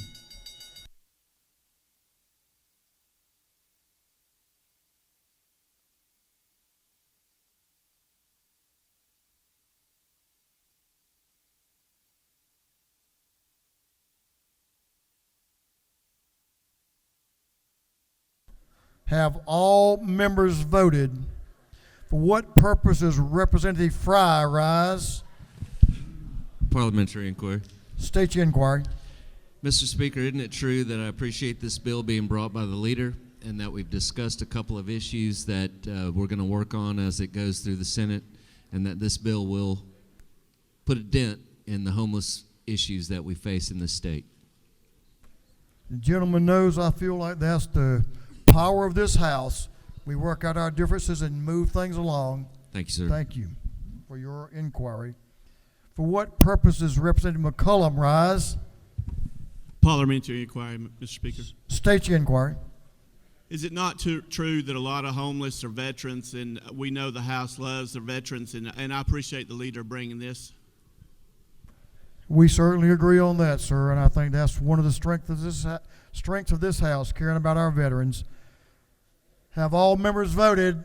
If so, the clerk will lock the machine on the passage of House Bill 1410. The yeas are 167. The nay is 1. This bill hadn't received the requisite constitutional majority, is therefore passed. Mr. Clerk, will you read the caption of House Bill 1322, 1322? House Bill 1322 by Representative Canton and the 172nd and others to be titled an act to amend Chapter 23 and Title 2 of the Official Code of Georgia annotated relating to the Georgia Hemp Farming Act. This bill having referred to the Committee on Agriculture and Consumer Affairs. That committee recommends that this bill do pass. Representative Chaz Cannon is recognized to present the bill. Okay. Thank you, Mr. Speaker. Members, I know the hour is late, and I'll get through this relatively quickly. There have been three Ag Department requested bills this session that put some guardrails on Georgia's hemp industry.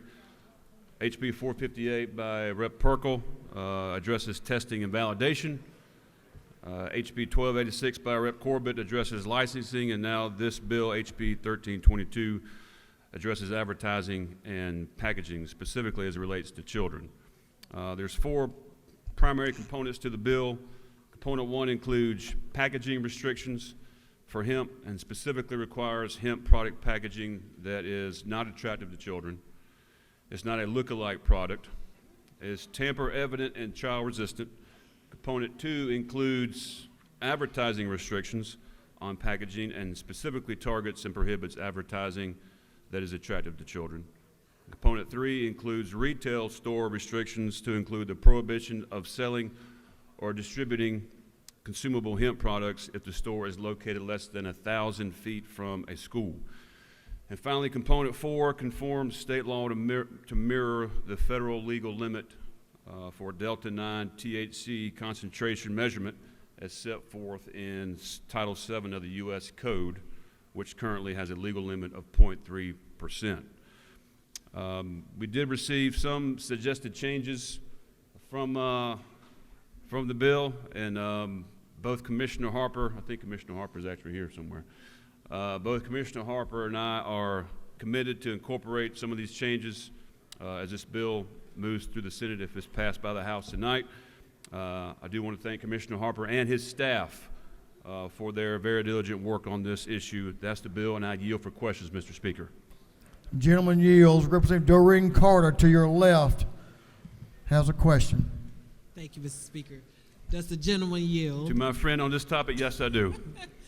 Is it not true that we had several small business owners that came to the committee and shared their concerns, and as you just stated, that the commissioner agreed to work with those small business owners to ensure that those concerns are addressed, and he committed to keeping me in the loop? That is true. Thank you, sir, for the Thank bill. you, Representative Carter. Representative Moore to your left has a question about Midway's back. Thank you, Mr. Speaker. Does the gentleman yield? I do yield. Do you have a plan in the bill for if and when the stores actually go against what the bill is saying about the look and feel and within 1,000 feet or so Well, of the schools? it wouldn't be retroactive. It would be basically forward-looking and wouldn't take effect until July 1st, 2024. And even then, we can work with some of those dates to push it forward even further back if that's. Does the gentleman I do. continue to yield? Yes. When they violate this, what would be the compensation? Are they not allowed to sell this anymore? Or do they go fined, penalized? Do they go to jail? What happens to the store? Part of the ongoing process with all three bills that have been introduced is to come up with those ideas through the agricultural department. They haven't been developed yet. Thank you. Yes, ma'am. Gentleman yield for a question from the chairman. Right over here, Representative Dickey has a question, if you'll yield. I yield to my chairman. Yes, sir. Thank you for bringing this bill, a great bill to help protect our children, give Commissioner Harper some tools in the toolbox to make sure our children are protected from some dangerous products in this state. So thank you for this bill. Yes, sir. Thank you. Mr. Speaker, there's no further questions. I yield the well. The gentleman has yielded the well. Since his name was mentioned a couple of times, I want to recognize our Commissioner of Agriculture who is in our room, Commissioner Tyler Harper.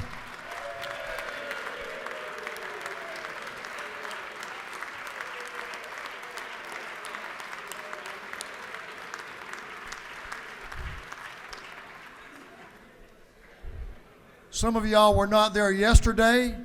The Department of Ag is 150 years old, and it was created in this House with the Speaker casting the deciding vote 150 years ago to create the Department of Ag. This House has always led, look what it's led to, a great leader in the Department of Ag. Is there any objection to the previous question being ordered? The chair hears none. The previous question is ordered. Is there any objection to agreeing to the report of the committee, which was favorable to the passage of the bill? The chair hears none. The report of the committee is agreed to. Shall this bill now pass? All in favor of the passage of the bill will vote yes. All those opposed will vote no, and the clerk will unlock the machine.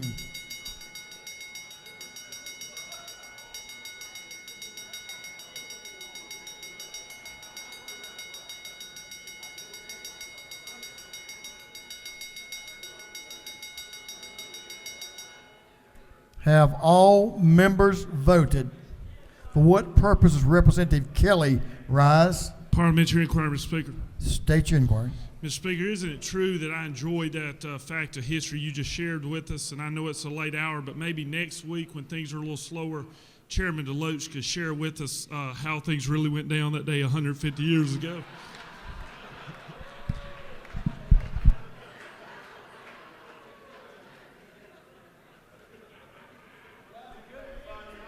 Hey, he does have a good memory. You need to be careful. For what purpose is Representative Tran rise? Parliamentary inquiry. State your inquiry, Representative. Is it not true that our Ag Commissioner believes that I am better looking than our Minority Whip?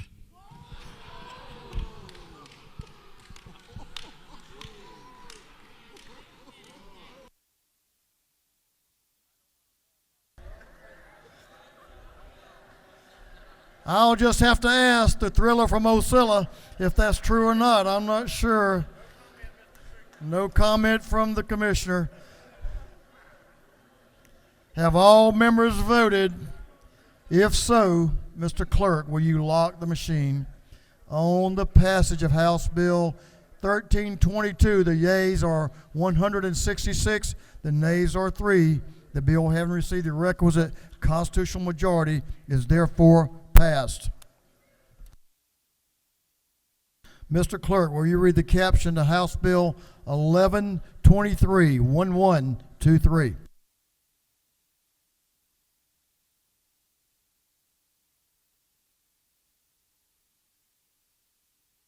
House Bill 1123 by Representative Barrett of the 24th and others to be entitled an act to amend Chapter 5 of Title 30 of the Official Code of Georgia annotated relating to protection of disabled adults and elder persons so as to require the establishment of an adult abuse, neglect, and exploitation multidisciplinary team in each judicial circuit.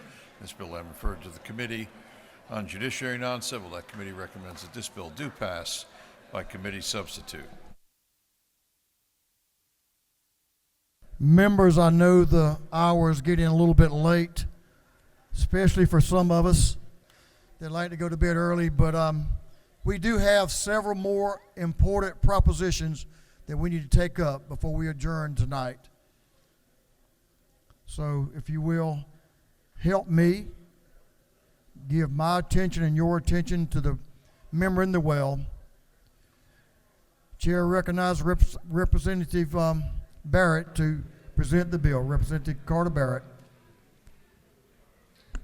Thank you, Mr. Speaker. Ladies and gentlemen, House Bill 1123. This bill is another important step in Georgia's fight against elder abuse, neglect, and exploitation. In 2018, House Bill 635 was passed, authorizing each of the 49 judicial circuits in Georgia to create an adult abuse, neglect, and exploitation multidisciplinary team, or MDT. The original bill was passed unanimously in the House and the Senate. This bill makes 3 improvements to that legislation. First, it creates a regional coordinator program within the Prosecuting Attorney's Council of Georgia. These regional coordinators will work closely with the MDTs around the state.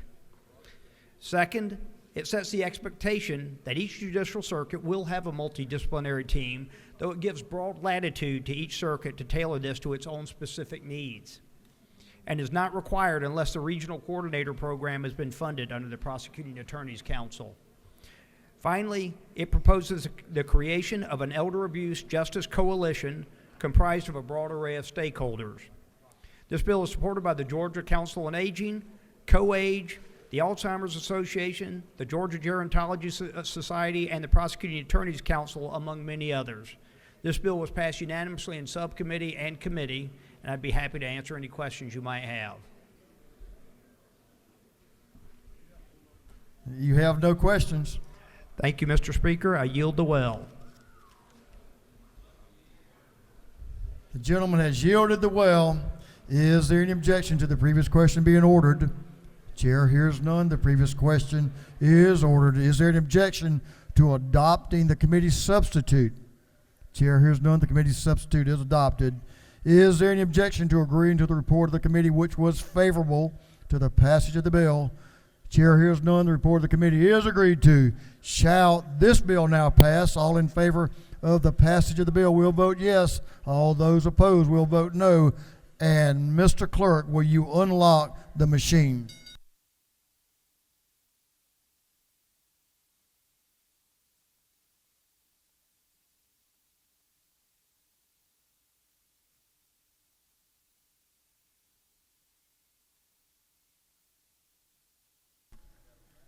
Have all members voted?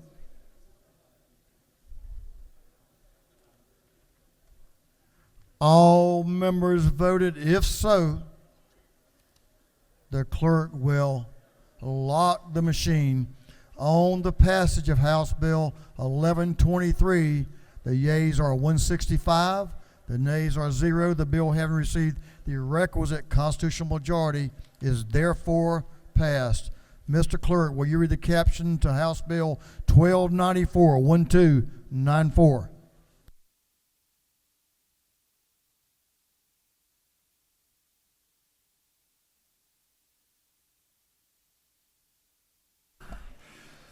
House Bill 1294 by Representative Perkle of the 169th and others to be entitled an act to amend Chapter 23, Title 50 of the Official Code of Georgia annotated relating to the Georgia Environmental Finance Authority so as to authorize the authority to finance and perform certain duties in connection with projects relating to natural gas facilities. This bill I referred to the Committee on Natural Resources and Environment. That committee recommends that this bill do pass. The gentleman from down in Irwin County, I think that's right. Yeah, Irwin County. Chairman Clay Perkle is recognized to present the bill. Thank you, Mr. Speaker. I have been informed. No more farm stories about this. This actually came from the Rural Development Council as we were around the state. Natural gas capacity is one of the key pinch points in economic development in many parts of the state, as we heard as we went around with RDC. Some communities have zero excess capacity to attract good-paying manufacturing jobs. That will be my community. Some have no natural gas at all, no access. This bill merely provides authorization for GFA to provide financing for natural gas projects for cities and counties across the state. It is an extension of what they currently do, providing financing opportunities for water, sewer, solid waste. It is actually symbiotic with the solid waste and the natural gas. I can't imagine a more important program growth need in this state than for having natural gas availability in some of the most economically distressed parts of the state. Mr. Speaker, that's what the bill does, provides authorization. I would appreciate a green vote on this one. Mr. Chairman, would you take one question from a gentleman who understands the importance of this issue? Yes, sir, absolutely. Chairman Gerald Green, Center Aisle, the Dean of this House, has a question. Thank you, Mr. Speaker. To the gentleman in the well, do you yield? Yes, sir, I do. Was this not one of our provisions that we thought was one of the best economic tools for the Council of Rural Council this past summer and fall? I think you actually called it a priority of the council. Yes, sir, absolutely. This is another win for the economic vitality of rural Georgia. Couldn't agree more. Thank you so much, Chairman Green.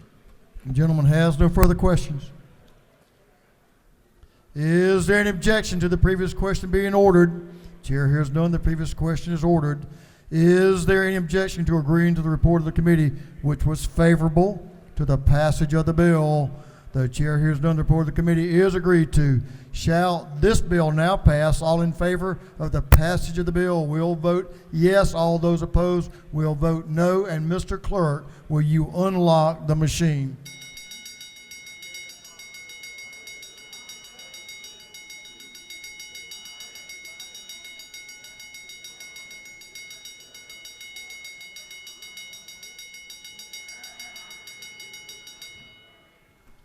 Have all members voted?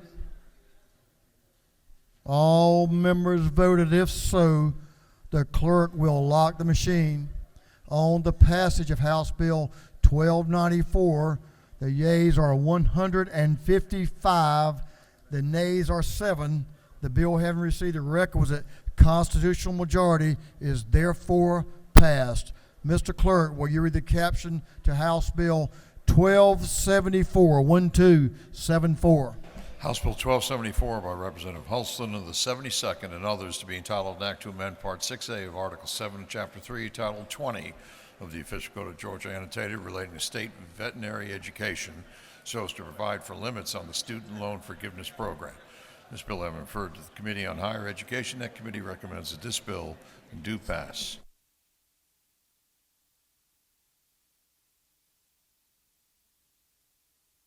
Representative David Huddleston is recognized to present the bill.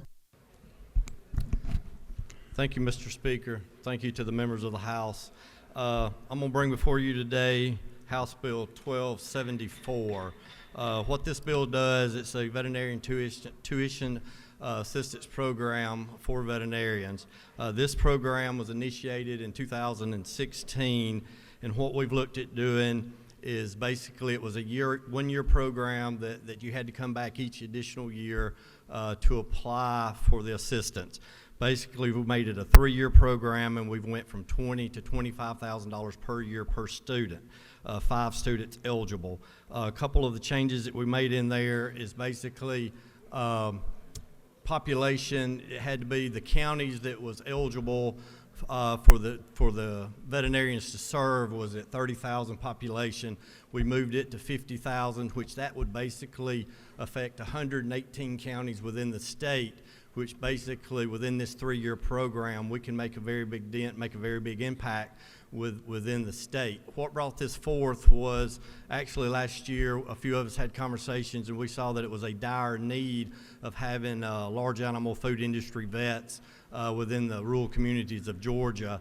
And one of the things that we've heard from our Commissioner of Ag is food security is national security. So colleagues, like I said, with this information here, like I said, I'll yield for any questions. Gentlemen, you have a couple of questions. Representative Barnes to your left. Representative Marty Barnes has a question to your left. Does the gentleman yield? I do. Thank you. Does this apply to biomedical research veterinarians or just agriculture vets? It basically is for large animal food industry vets for the rural communities of Georgia. All right, thank you. Thank you. Representative Angela Moore to your left has a question. Thank you, Mr. Speaker. Does the gentleman yield? Yes, ma'am. Can you tell me, I am for any education that is free, okay? But does this apply to rural Georgia, the entire state, the people that live in my neck of the woods? It's a wonderful bill if it works for everyone. Yes, ma'am. Basically, it's statewide. And basically, like I said, we have vets all over the state, but there is a lot of number of counties that does not have large animal food industry vets. So basically, within this program, you may have a veterinarian that works in a urban area, but that is willing to serve in one of those 118 counties. And basically, within the assistance, they have to provide at least 20 hours per week for the large animal food industry. Gentleman, further yield. Yes, ma'am. It is a wonderful bill, and I hope that it works on the east side of Atlanta as well. Absolutely. Thank you so much. Thank you, ma'am. To your right, Representative Jason Riddle has a question. I'm sorry. I knew that was going to happen. Representative Jason Ridley, my bad. Mr. Speaker, I know it's late. Does the gentleman yield? Yes, sir. Tell me again about that. What was the population number? Basically, they looked at the counties. The original intent of the program, the counties eligible was population in the 2010 census of 30,000 and below. They took the numbers of the 2020 census and they've increased it to 50,000 and below population, which that would allow 118 counties to be eligible for vets to be to work within the program. Okay, I just want to make sure I heard the below number. Thank you. Thank you. Representative Chairman Dickey, Chairman of Agriculture, I think you're aware of who he is, has a question. Does the gentleman yield? Yes, sir. I just want is this your first bill? Is this the first time I've seen you up there? Yes, sir. Well, I want to tell you, you worked mighty hard on this bill, researched a lot of different areas, and has been very tenacious about this. And so I appreciate your hard work on this bill. Very much needed in our rural areas for our livestock industry. Thank you. I was going to say, Mr. Speaker, there's two people I'd like to recognize of allowing me to this be to my first bill, and that goes to Chairman Dickey for challenging me and charging me to work with this. And then also I'd like to recognize my friend Representative Fry for sharing a lot of his information and knowledge and working with me on this bill also, sir. Well, that was nice, but you haven't passed it yet. So I think the gentleman has yielded the well. Is that correct? Yes, sir. I yield the well. I thought so. The gentleman has yielded the well. Let's see how you come out. Is there any objection to the previous question being ordered? Chair hears none. The previous question is ordered. Is there any objection to agreeing to the report of the committee, which was favorable to the passage of the bill? The chair hears none. The report of the committee is agreed to. Shall this bill now pass? All in favor of the passage of the bill will vote yes. All those opposed will vote no, and the clerk will unlock the machine.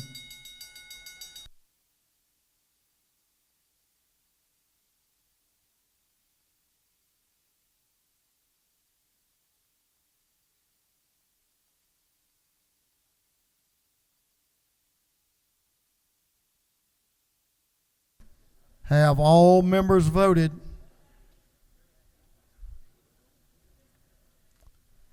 For what purpose does Chairman Martin rise? Parliamentary inquiry, Mr. Speaker. State your inquiry. Mr. Speaker, is it true, given the fact that it was the gentleman's first bill and he got a little out over his skis about its passage before the Speaker called on that we'd call it back to the committee if the Speaker needs us to? Isn't that true? If it wasn't 10 o'clock at night, I'd consider that, but I think we're going to move ahead. But thank you for nudging me on that one. It's I don't think we have any more questions. Have all members voted? All members voted. If so, the clerk will lock the machine on the passage of House Bill 1274. The yeas are 166. The nays are 1. The bill, having received the requisite constitutional majority, is therefore passed. Awesome job, Representative. Awesome bill. Thank you for the bill.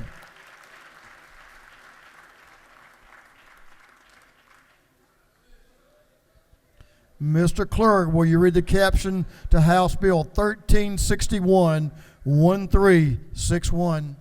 House Bill 1361 by Representative Thomas, the 21st, and others to be titled an act to amend Chapter 12 of Title 16 of the Official Code of Georgia Annotated relating to offenses against public health and morals, so as to prohibit distribution of computer-generated obscene material depicting a child.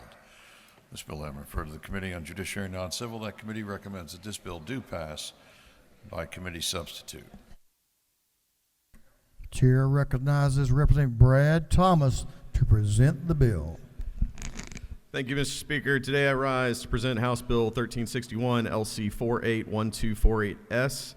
Section 1 creates the offense of criminal trespass for entering of a cage or enclosure of a wild animal, with the first degree offense it's first degree offense if the entry results in death or injury of the animal, second degree regardless if the animal's injured or not.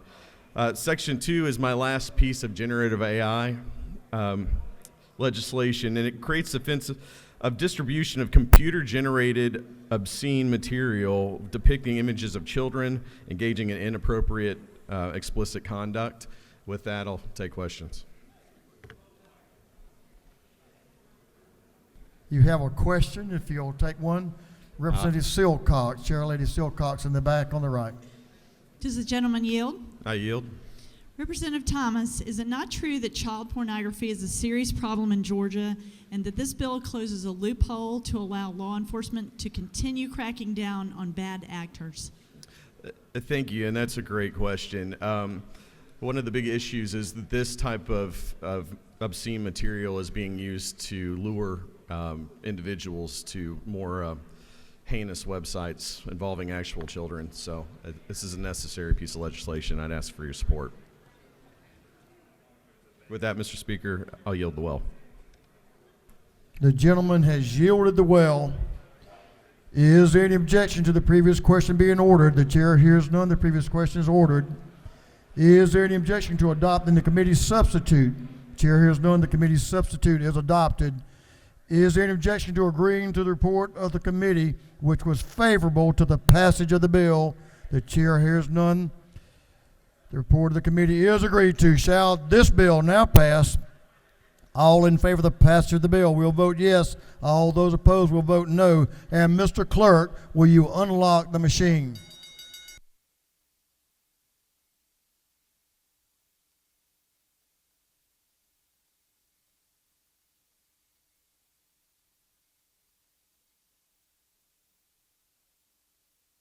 Have all members voted? All members voted? If so, the clerk will lock the machine on the passage of House Bill 1361. The yeas are 164, the nay is 1. The bill, having received the requisite constitutional majority, is therefore passed. Members, I hope you'll help me welcome back to the House a former colleague, Representative Keisha Waits, former Representative Keisha Waits. Welcome back, my friend.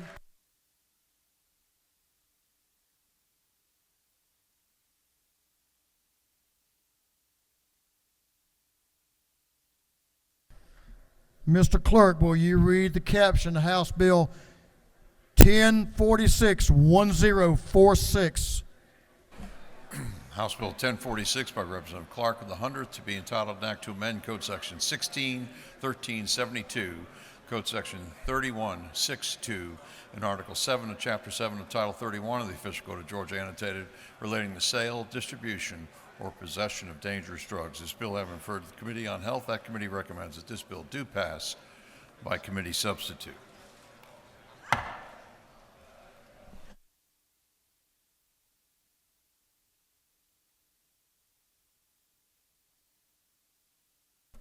Another important bill this House needs to listen to, make good decisions when we hear them, dealing with the facts. Representative David Clark is recognized to present the bill. Representative Clark. Thank you, Mr. Speaker.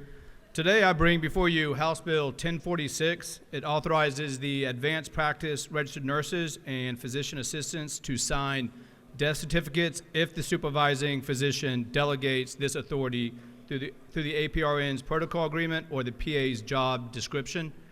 Just to emphasize, the ability for APRNs or PAs to have this authority, they must be delegated by their supervising physicians where they would delegate it only to those who are qualified. Also, the bill makes a few changes in specific areas where there is language with the signing death certificates by physicians, and that also adds the APRNs and the PAs. It also includes the language in the Department of Public Health section, and there's also a few spelling and matching changes made in the bill by the Legislative Council, which does not impact the main purpose of the bill. Also in the House Health Committee, the substitute passed with no opposition. All sides, we worked on it.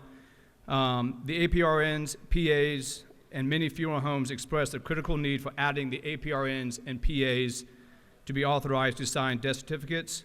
Also, in the Health Committee, we also added the educational requirements for the APRNs, PAs, related to the execution of the death certificates, and we also added a selection box added to death certificates to be checked by non-physicians completing the form. With that, I'll take any questions y'all might have. You have a question, Representative Stinson, to in the back on your left. Representative Stinson. Thank you, Mr. Speaker. Does the gentleman yield? I yield. Is it not true, Mr. Representative, that I have been in the funeral home business for 17 years? That is true. Is it not further true, Representative, that I support this legislation because I understand the importance of getting death certificates completed in a timely manner so that families can take care of business of their deceased loved one? Exactly. And thank you for all that you do. Absolutely. Thank you for your work on this legislation. If I have no other questions, I yield the well and ask for your favorable consideration. Thank you. Gentleman has yielded the well. Is there any objection to the previous question being ordered? Chair hears none. The previous question is ordered. Is there any objection to adopting the committee's substitute? The chair hears none. The committee's substitute is adopted. Is there any objection to agreeing to the report of the committee, which was favorable to the passage of the bill? The chair hears none. The report of the committee is agreed to. Shall this bill now pass? All in favor of the passage of the bill will vote yes. All those opposed will vote no, and the clerk will unlock the machine.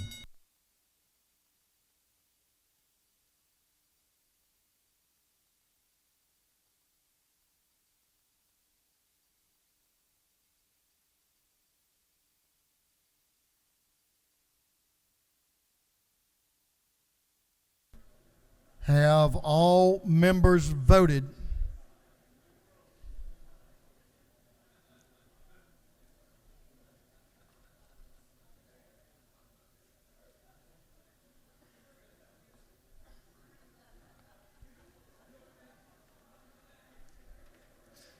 All members voted. If so, the clerk will lock the machine on the passage of House Bill 1046. The yeas are 163. The nays are 2. This bill, having received the requisite constitutional majority, is therefore passed. Mr. Clerk, will you read the caption to House Bill 583? 583. House Bill 583 by Representative Hagan and the 156 and others to be entitled an act to amend Chapter 2 entitled 26 of the Official Code of Georgia annotated relating to standards, labeling, and adulteration of food so as to authorize the production and sale of homemade food items with certain exemptions, requirements, and disclosures. This bill having referred to the Committee on Agriculture and Consumer Affairs, that committee recommends that this bill do pass by committee substitute. Representative Lisa Hagan is recognized to present the bill. Thank you, Mr. Speaker. This bill, House Bill 583, updates the code regarding Georgia's cottage food industry. This is an industry that's been handled and overseen through the Department of Agriculture very well, and this bill doesn't change that. What it does do is it opens up a new delivery stream for our cottage food operators. Currently, they can only provide their products directly to a consumer, but this bill would allow them to sell their products to a third-party vendor who would then be able to sell to the consumer. We're talking about things like a restaurant or a grocery store. This is a great way to encourage entrepreneurship in our state and also to get some more of these hardworking people's products to the consumers that want them. There is specific language in the bill to handle labeling to make sure our consumers know exactly what types of products they're getting. And that is the bill, Mr. Speaker. I would be happy to yield the well unless there are any questions. You have a question. Yes, Chair sir. Lady Camp to your left has a question. Does the gentlelady yield? I do. Isn't it true that this bill will enable small producers, home producers, to be able to get their product out in a way that would not encumber them financially, so they can find out if their business is viable and potentially become a big business one day?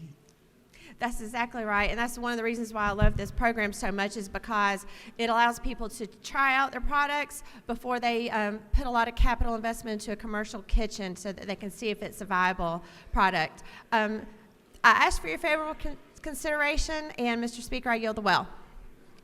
Lady has yielded the well. Is there any objection to the previous question being ordered? The chair hears none. The previous question is ordered. Is there any objection to adopting the committee's substitute? The chair hears none. The committee's substitute is adopted. Is there any objection to agreeing to the report of the committee, which was favorable to the passage of the bill? The chair hears none. The report of the committee is agreed to. Shall this bill now pass? All in favor of the passage of the bill will vote yes. All those opposed will vote no. And Mr. Clerk, will you unlock the machine?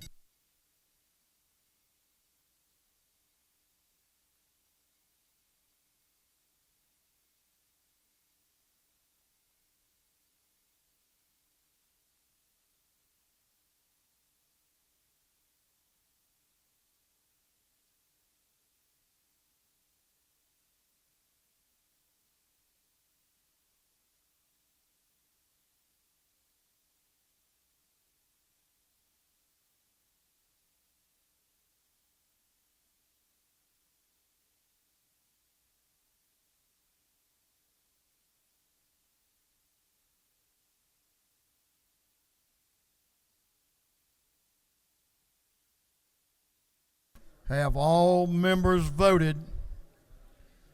All members voted. If so, the clerk will lock the machine on the passage of House Bill 583. The yeas are 166. The nay is 1. The bill, having received the requisite constitutional majority, is therefore passed.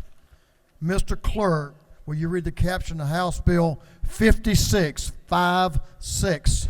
House Bill 56 by Representative Petrie of the 166th and others to be entitled an act to amend subpart 7 of part 3 of article 7 of chapter 3 of title 20 of the official code of Georgia annotated relating to grants to children of law enforcement officers, firefighters, and prison guards so as to provide for undergraduate full tuition grants to children of law enforcement officers, firefighters, and prison guards who were killed in the line of duty. This bill having referred to the Committee on Higher Education, that committee recommends that this bill do pass by committee substitute.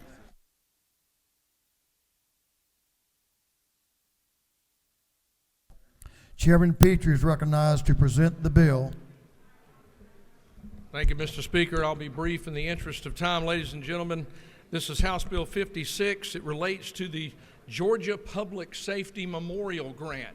That is a grant we have today for the children, scholarships up to $18,000 for an academic year for 4 years for children of law enforcement officers, firefighters, and correctional officers who are killed or permanently disabled in the line of duty.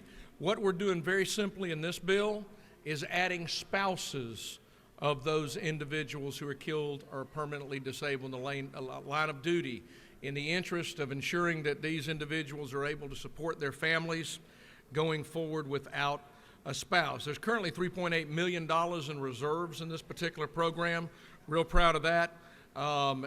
You may want to be aware this is for all Georgia institutions, university system institutions, and technical schools and private schools as well. And at any rate, Mr. Speaker, I think that pretty much explains it. It's very simple. Glad to answer a quick question. You have no questions. Thank you, Mr. Speaker. Gentleman's yielded the well. Is there any objection to the previous question being ordered? The chair hears none. The previous question is ordered. Is there any objection to adopting this committee substitute? The chair hears none. The committee substitute is adopted. Is there any objection to agreeing to the report of the committee, which was favorable to the passage of the bill? The chair hears none. The report of the committee is agreed to. Shall this bill now pass? All in favor of the passage of the bill will vote yes. All those opposed will vote no. And the clerk will unlock the machine.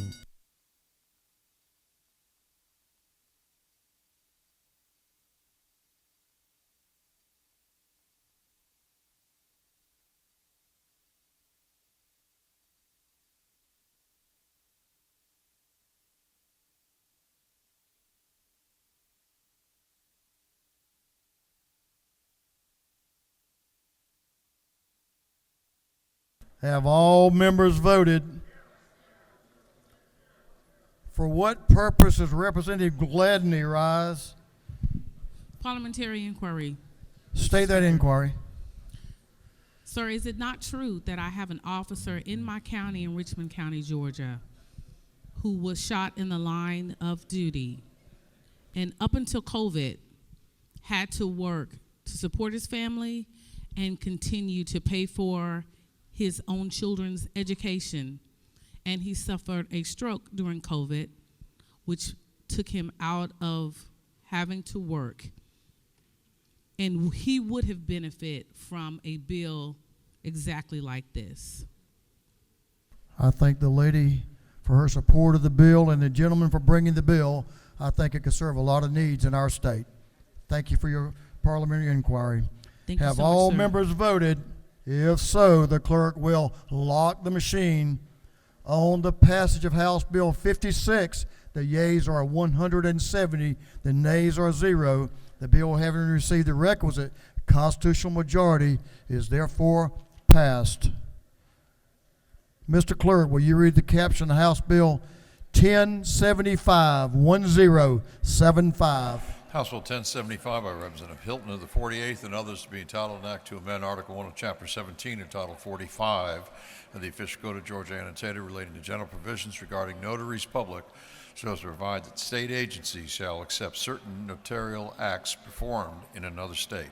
This bill having referred to the Committee on Judiciary, that committee recommends that this bill do pass by committee substitute. Representative Hilton is recognized to present the bill. Thank you, Mr. Speaker. Honored to present to you House Bill 1075, which benefits our state agencies by allowing them to accept notarial acts outside of the state, regardless of how they are notarized. 44 different states have very different methods, and it benefits our state agencies by allowing them to accept those. Important note lines 34 to 36 do exclude real estate transactions. I know it's a concern to some. This passed unanimously out of Judiciary, and I will yield for questions. Gentleman has no questions. Thank you. Yield the well. Gentleman's yielded the well. Is there any objection to the previous question being ordered? Chair hears none. The previous question is ordered. Is there any objection to adopting the committee's substitute? Chair hears none. The committee's substitute is adopted. Is there any objection to agreeing to the report of the committee, which was favorable to the passage of the bill? The chair hears none. The report of the committee is agreed to. Shall this bill now pass? All in favor of the passage of the bill will vote yes. All those opposed will vote no. And Mr. Clerk, will you unlock the machine?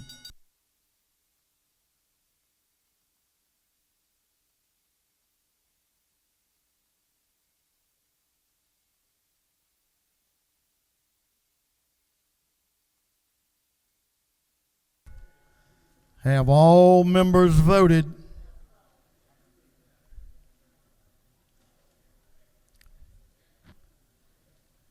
All members voted. If so, the clerk will lock the machine on the passage of House Bill 1075. The yeas are 169, the nays are 0. This bill, having received the requisite constitutional majority, is therefore passed.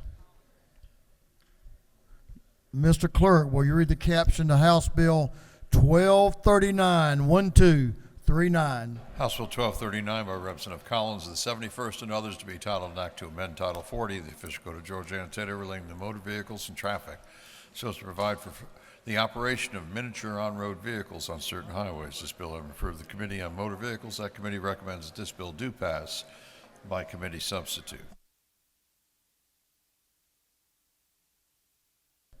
Chairman Collins is recognized to present the bill. Thank you, Mr. Speaker. I bring before the House House Bill 1239. As many of you know, last year we passed legislation that allowed ATVs to be on county streets and certain streets in our state. If you'll look on the board there, you'll see a Japanese mini truck, what they call a key truck. This legislation would allow these vehicles to be placed on county and city streets throughout the state. I talked with DOR and did a little research. We had tag offices that were issuing tags to these vehicles for the last several years, and during the year last year, they rolled that back. So we have a lot of people in this state that have imported these vehicles, and they've been using them around for agricultural purposes, around the farm, zip around town, and so DOR rolled that back, and now they're kind of stuck in no man's land. The bill would just allow those to be tagged if they're over 25 years or older. If they're newer than 25 years, they have to meet certain federal requirements. They all have headlights, tail lights, brake lights, seat belts. Some of these even have airbags. They have air conditioning, they're four-wheel drive, and they're used a lot overseas. So I would just like to ask your favorable consideration to House Bill 1239. Let's make these legit on county and city streets. Mr. Speaker, if there are no questions, I yield the well. You have a question to your left. Representative Donahue has a question if you'll yield. The gentleman yield? Absolutely. Thank you for bringing this bill. Is it not true my brother has one of these and my son has two? And basically they already have this tag, but then a lot of these people were scared that they invested in all this money in these machines and they wouldn't be able to use it. Absolutely. Thank you for bringing it. Thank you. Any further questions, Mr. Speaker? You have no further questions. Thank you, Mr. Speaker, for allow me to present 1239. I ask for your favorable consideration. House Bill 1239. Good bill, Mr. Chairman. Thank you for tending to the issue. Is there any objection to the previous question being ordered? Chair hears none. The previous question is ordered. Is there any objection to adopting the committee substitute? The chair hears none. The committee substitute is adopted. Is there any objection to agreeing to the report of the committee, which was favorable to the passage of the bill? The chair hears none. The report of the committee is agreed to. Shall this bill now pass? All in favor of the passage of the bill will vote yes. All those opposed will vote no. And the clerk will unlock the machine.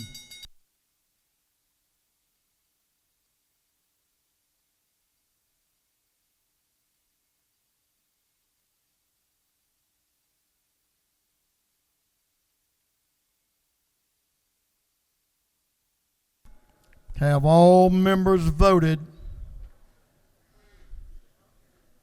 All members voted. If so, the clerk will lock the machine on the passage of House Bill 1239. The yeas are 168, the nay is 1. The bill having received the requisite constitutional majority is therefore passed. Mr. Clerk, will you read the caption to House Bill 1099, 1099? House Bill 1099 by Representative Huddleston of the 72nd and others to be entitled an act to amend Part 1 of Article 2, Chapter 7 of Title 16 for the official code of Georgia annotated relating to general provisions relative to criminal trespass and damage to property, so as to provide for the crime of criminal trespass upon the knowing entry upon land or premises of another that has been marked with purple paint.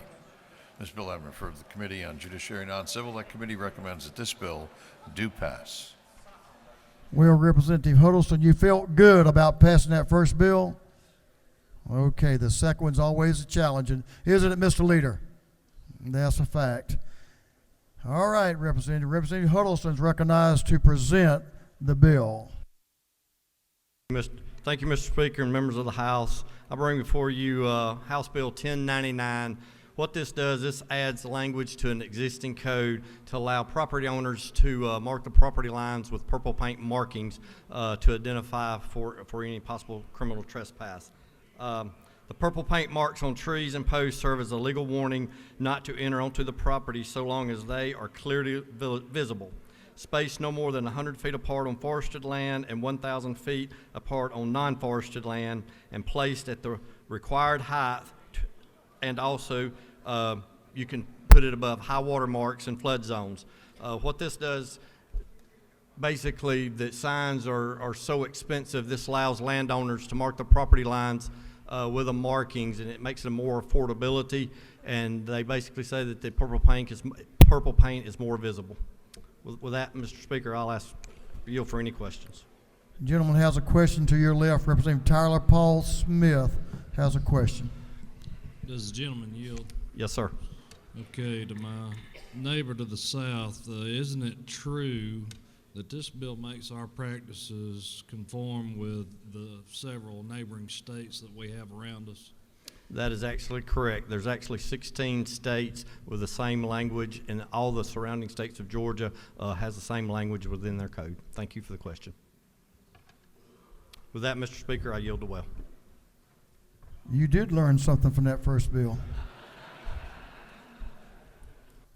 Gentleman has yielded the well. Is there any objection to the previous question being ordered?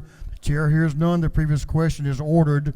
Is there any objection to agreeing to the report of the committee, which was favorable to the passage of the bill? The chair hears none. The report of the committee is agreed to.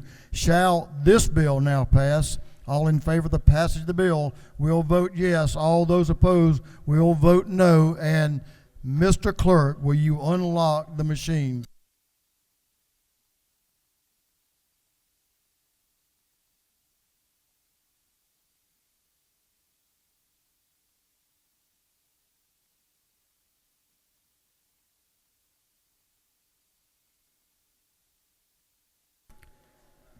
Have all members voted?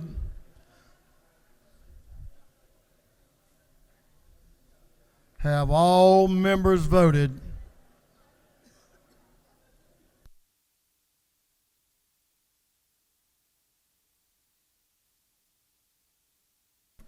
For what purpose does Representative Hilton rise? Thank you, Mr. Speaker. Parliamentary inquiry. State your inquiry. Is it not true the Senate adjourned about an hour ago? And I'd like to stand up and complain that we are once again working harder than the Senate. Life ain't fair, is it? But this is the hardest working group in this Capitol right here, this House of Representatives. No doubt about it. We're getting closer, y'all. We're getting closer. Have all members voted? If so, the clerk will lock the machine on the passage of House Bill 1099. The yeas are 167, the nays are 0. The bill having received the requisite constitutional majority is therefore passed. Mr. Clerk, will you read the caption of House Bill 1260, 1260? House Bill 1260 by Representative Gaines, the 120th and others to be entitled an act to amend Title II of the Official Code of Georgia Annotated relating to agriculture so as to enact the Georgia Nicotine Vapor Products Directory Act. This bill having referred to the Committee on Regulated Industries, that committee recommends that this bill do pass by committee substitute.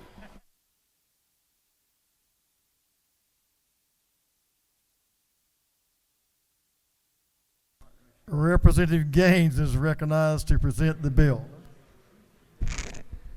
Thank you, Mr. Speaker. Tonight, I'm proud to present House Bill 1260, legislation that's aimed at getting the vape marketplace in Georgia under control.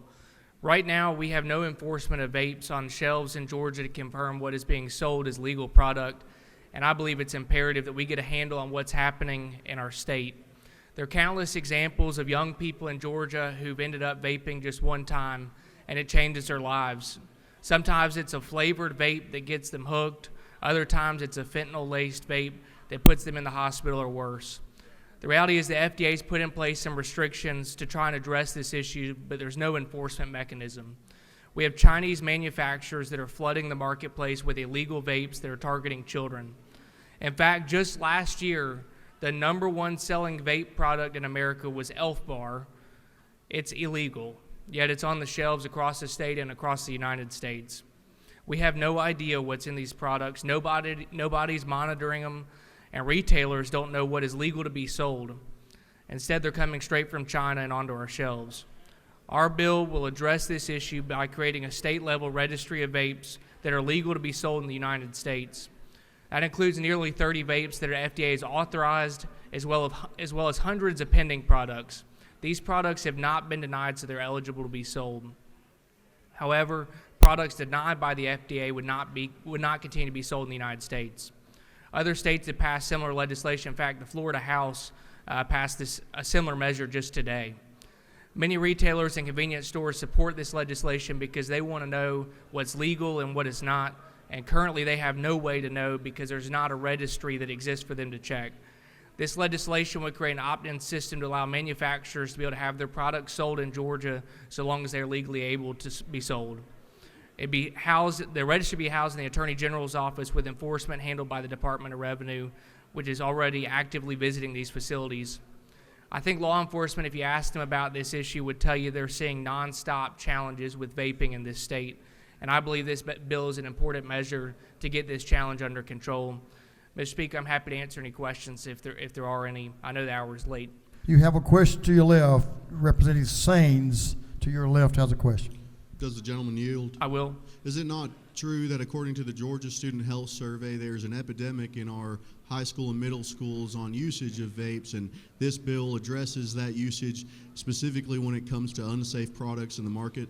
It does. In fact, I believe among our young people, there's been a 2,000% increase in disposable vapor products. So I believe this is an important measure to get that issue under control. Mr. Speaker, I know the hour is late, so I'll ask for body's favorable consideration of House Bill 1260 and yield the well. The gentleman's yielded the well. Is there any objection to the previous question being ordered? Chair hears none. The previous question is ordered. Is there any objection to adopting the committee's substitute? Chair hears none. The committee's substitute is adopted. Is there any objection to agreeing the report of the committee, which was favorable to the passage of the bill? The chair hears none. The report of the committee is agreed to. Shall this bill now pass? All in favor of the passage of the bill will vote yes. All those opposed will vote no. And Mr. Clerk, will you unlock the machine?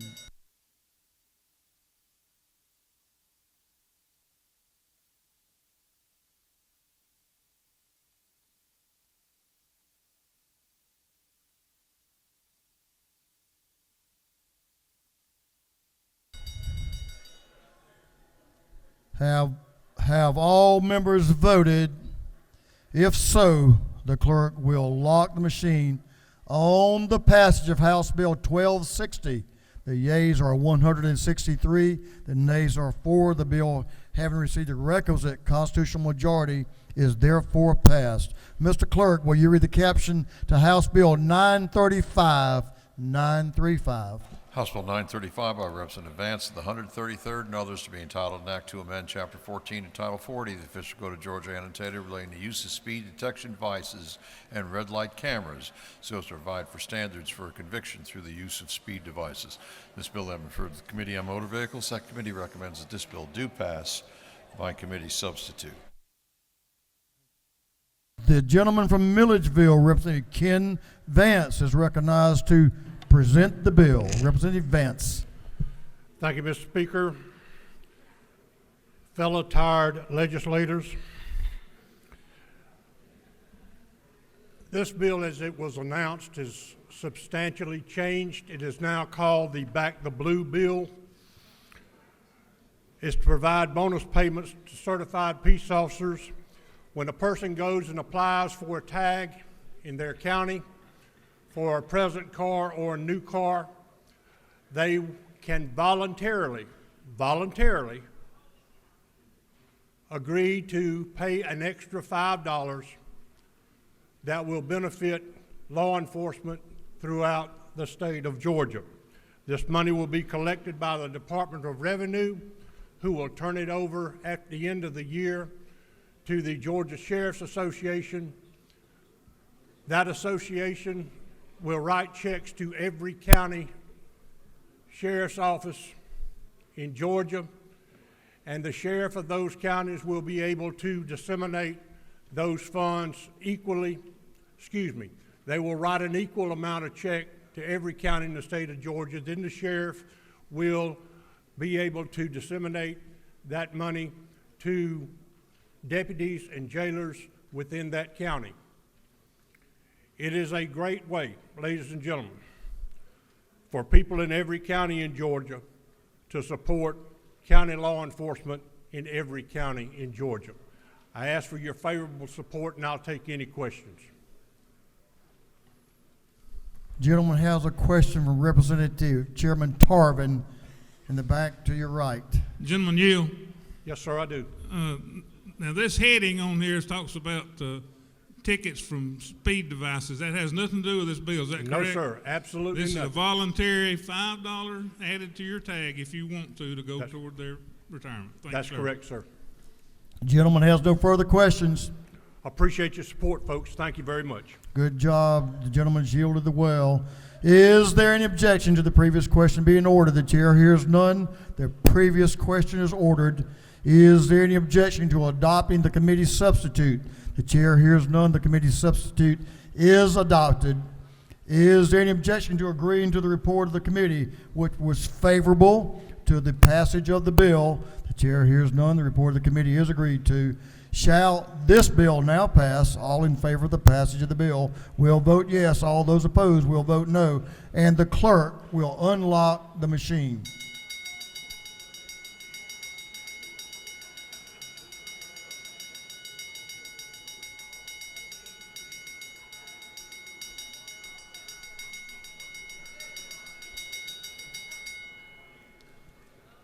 Have all members voted? All members voted? If so, the clerk will lock the machine. On the passage of House Bill 935, the yeas are 170, the nays are 0. The bill, having received the requisite constitutional majority, is therefore passed. Mr. Clerk, will you read the caption to House Bill 1314, 1314? House Bill 1314 by Representative Romano of the 97th and others to be entitled an act to amend Chapter 11 of Title 31 of the Official Code of Georgia annotated relating to emergency medical services so as to designate emergency medical services, including ambulance service, as an essential service in the state. This bill having referred to the Committee on Health, that committee recommends that this bill do pass by committee substitute. Representative Rumond is recognized to present the bill. Thank you, Mr. Speaker. Colleagues, I know that you are all very excited. Continue. So I know it's really early in the day, so I figured I'd give you the history of EMS since Napoleon times and then tell you why this bill is important. Or instead, I will just tell you that EMS has not been an essential service, but we're actually not the only state that doesn't make it an essential service. If we pass this bill, we would be the 15th state to do so. But I wanted to quickly just read one sentence from an email I received completely unsolicited from somebody who is a current EMT and said that even when things are too hazardous for firefighters and law enforcement, he said, we must always respond. And so I pursued this bill to recognize how essential this service is, and I hope that you will vote for it, and I ask for your favorable consideration. Lady has a question in the back of the room. Representative Stinson has a question to your left in the back. Thank you, Mr. Chairman. Does the gentlelady yield? Yes, ma'am. is it not true that I do support your legislation? However, I would like to ensure that there's always conversation about ambulances always being checked and serviced very well before they are placed on the highways, assisting families. And the reason for my suggestion is because is it not true that in January of 2021 that an ambulance broke down on its way from Macon, Georgia Hospital to Savannah Hospital with my late husband, Darrell Bentley, inside of that ambulance, and I was on the side of the highway crying to my minority leader. Is that not true? Yes, ma'am. And this is why we're pursuing this bill. It's to ensure that we can start addressing some of these concerns. Thank you. And with that, unless there are no other questions, I yield the well. The lady has yielded the well. Is there any objection to the previous question being ordered? The chair hears none. The previous question is ordered. Is there any objection to adopting the committee's substitute? Chair hears none. The committee's substitute is adopted. Is there any objection to agreeing to the report of the committee, which was favorable to the passage of the bill? The chair hears none. The report of the committee is agreed to. Shall this bill now pass? All in favor of the passage of the bill will vote yes. All those opposed will vote no. And the clerk will unlock the machine.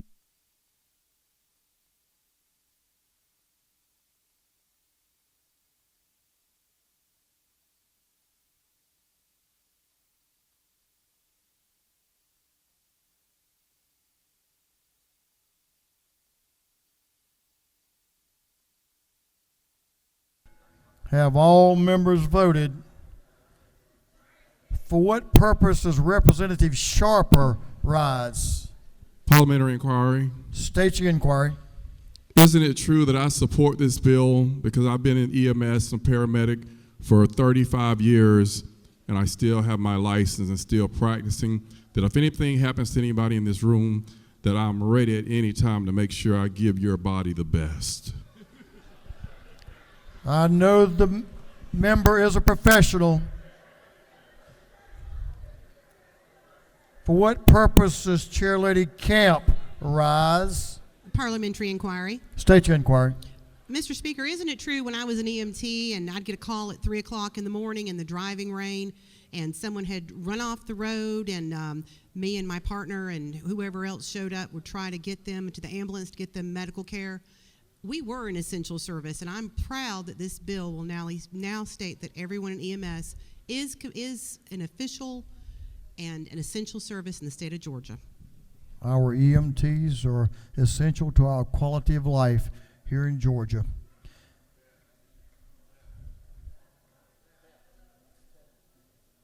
Representative Camp, you want to? Yes, ma'am, that'll help.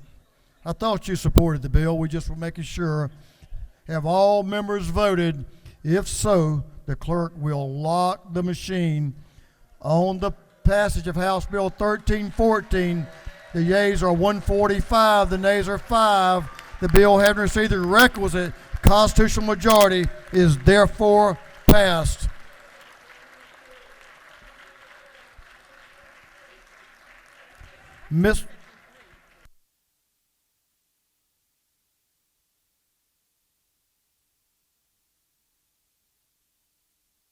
Mr. Clerk, will you read the caption to House Bill 625. House Bill 625 by Representative Mathis of the 149th and others, to be entitled an act to amend Chapter 16 and Title 45 of the Official Code of Georgia annotated relating to coroners so as to provide that coroners are full-time county employees.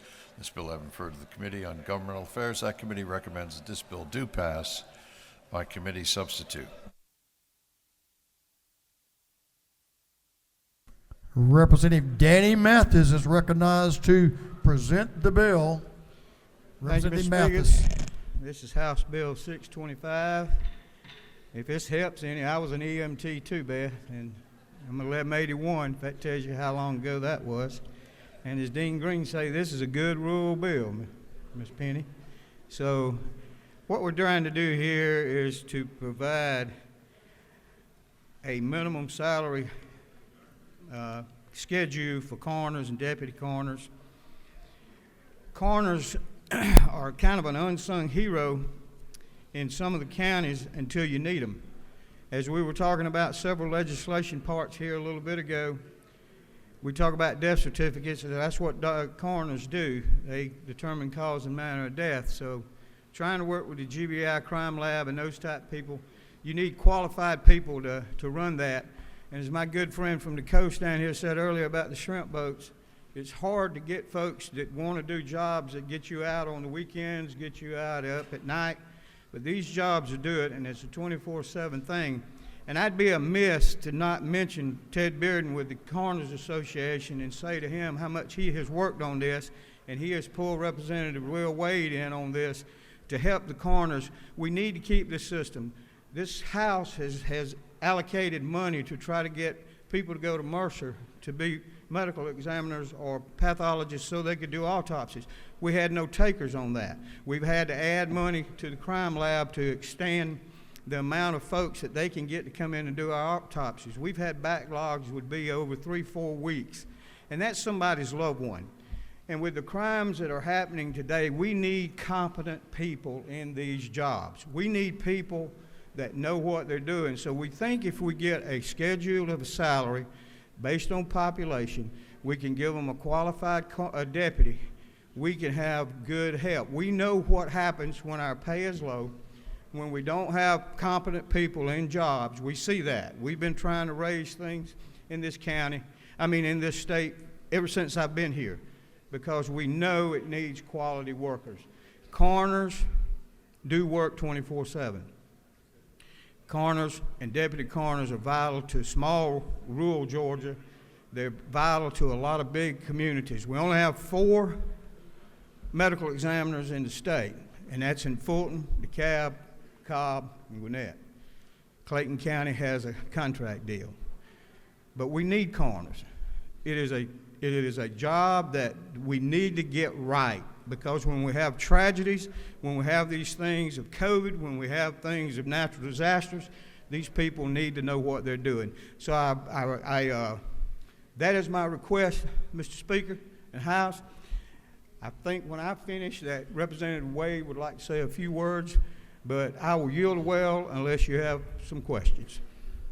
Representative Wade is not speaking, but you do have a question from the chairman. If you'll yield for a question, Chairman Collins. I'll yield. Gentleman yield. Yes, sir. Is it not true that coroners are an important and often unrecognized part of public safety, filling an important role, helping us to investigate unattended deaths, and most importantly, serving as an advocate for the deceased? Yes, sir. You're absolutely right. We need competent people in these things, and it's been over 30 years since anything's been done to compensate coroners. So with that, Mr. Speaker, I yield the well. The gentleman has yielded the well. Is there any objection to the previous question being ordered? The chair hears none. The previous question is ordered. Is there any objection to adopting the committee's substitute? Chair hears none. The committee's substitute is adopted. Is there any objection to agreeing to the report of the committee, which was favorable to the passage of the bill? The chair hears none. The report of the committee is agreed to. Shall this bill now pass? All in favor of the passage of the bill will vote yes. All those opposed will vote no. And Mr. Clerk, will you unlock the machine?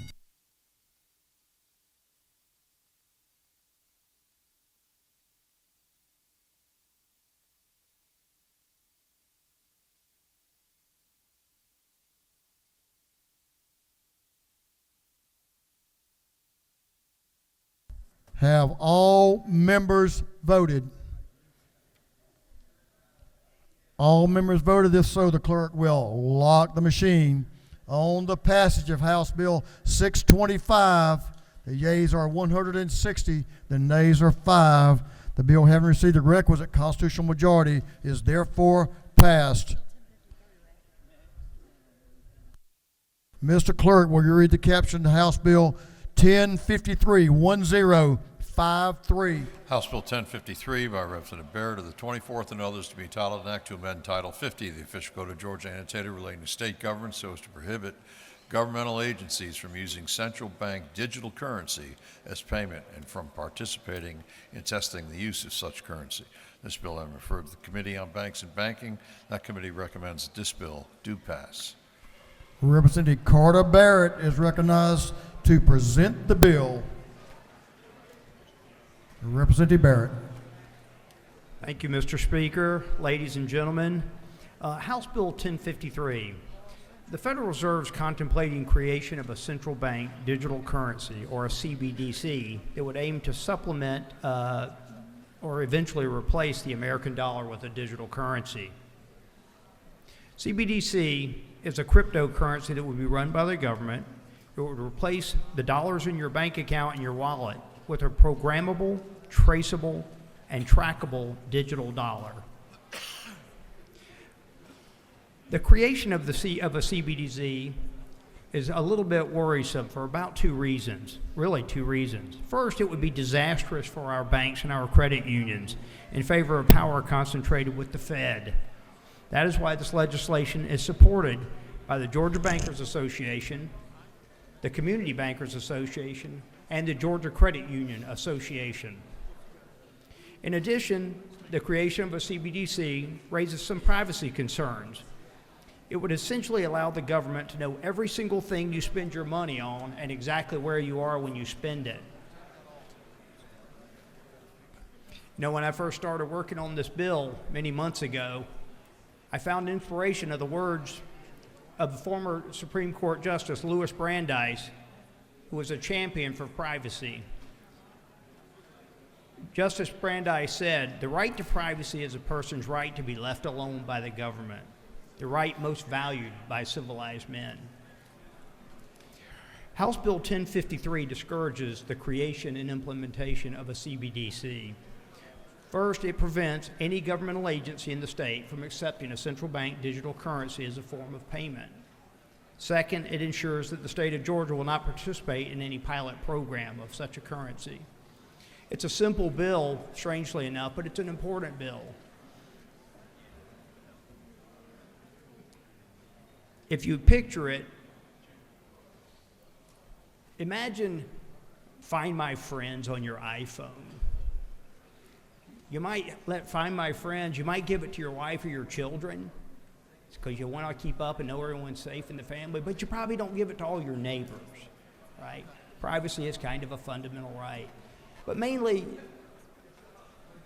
I'm a banker, as y'all all know. I came up through the ranks, 35-year banker, and I looked at what this would do to the banking industry and to the credit unions, and I talked to a lot of folks, a lot of stakeholders, and the impact that it would have on the banking industry was just devastating, actually.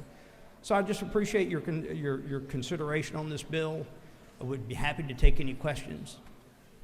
And Gentleman yields for a question. Representative Jasmine Clark, to your left, is recognized for a question.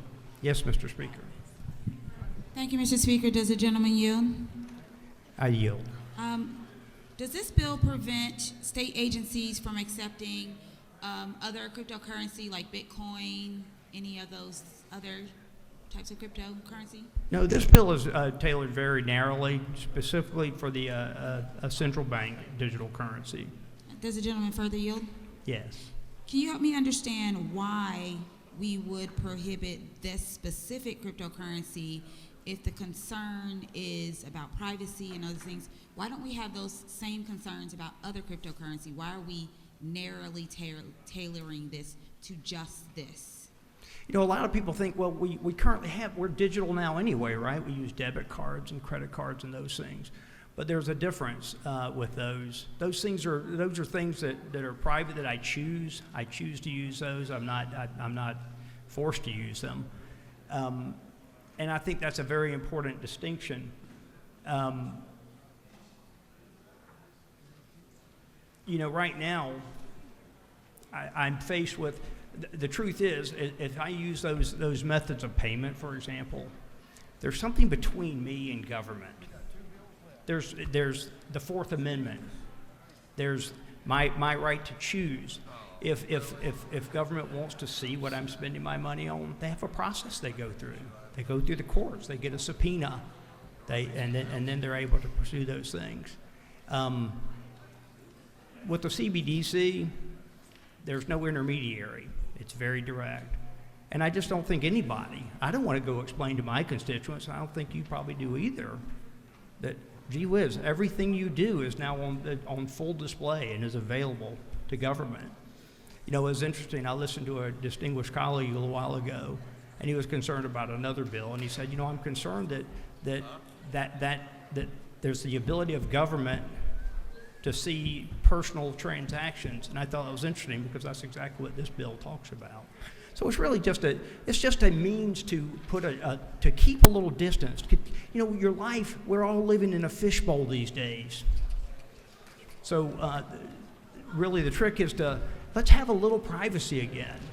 I know my constituents are very concerned. I get calls all the time about this. Gentleman has a couple more questions, he'll take them.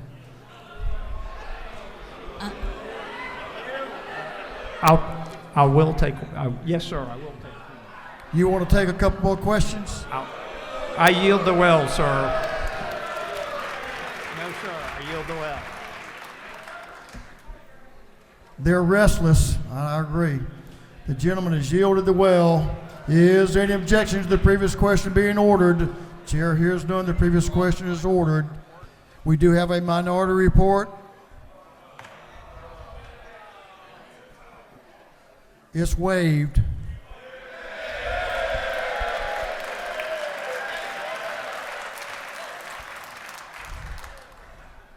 Is there any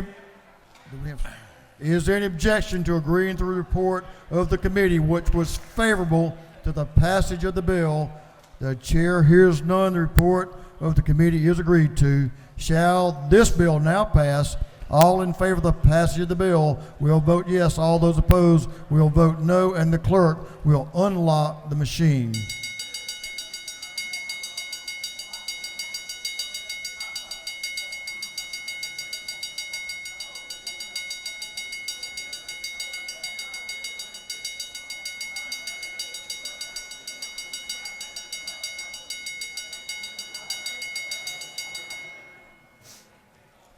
Have all members voted?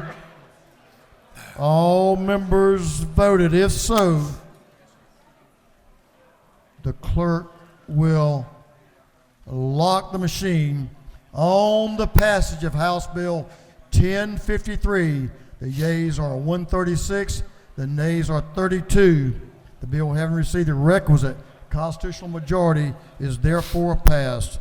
Mr. Clerk, will you read the caption to House Bill 1146, 1146.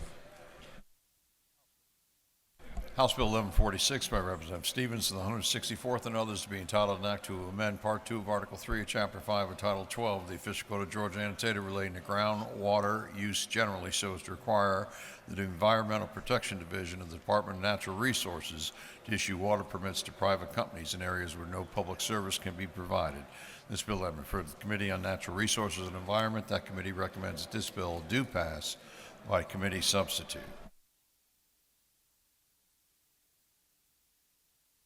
The gentleman from down on the coast who represents part of Bryan County, Chairman Ron Stevens, is recognized to present the bill.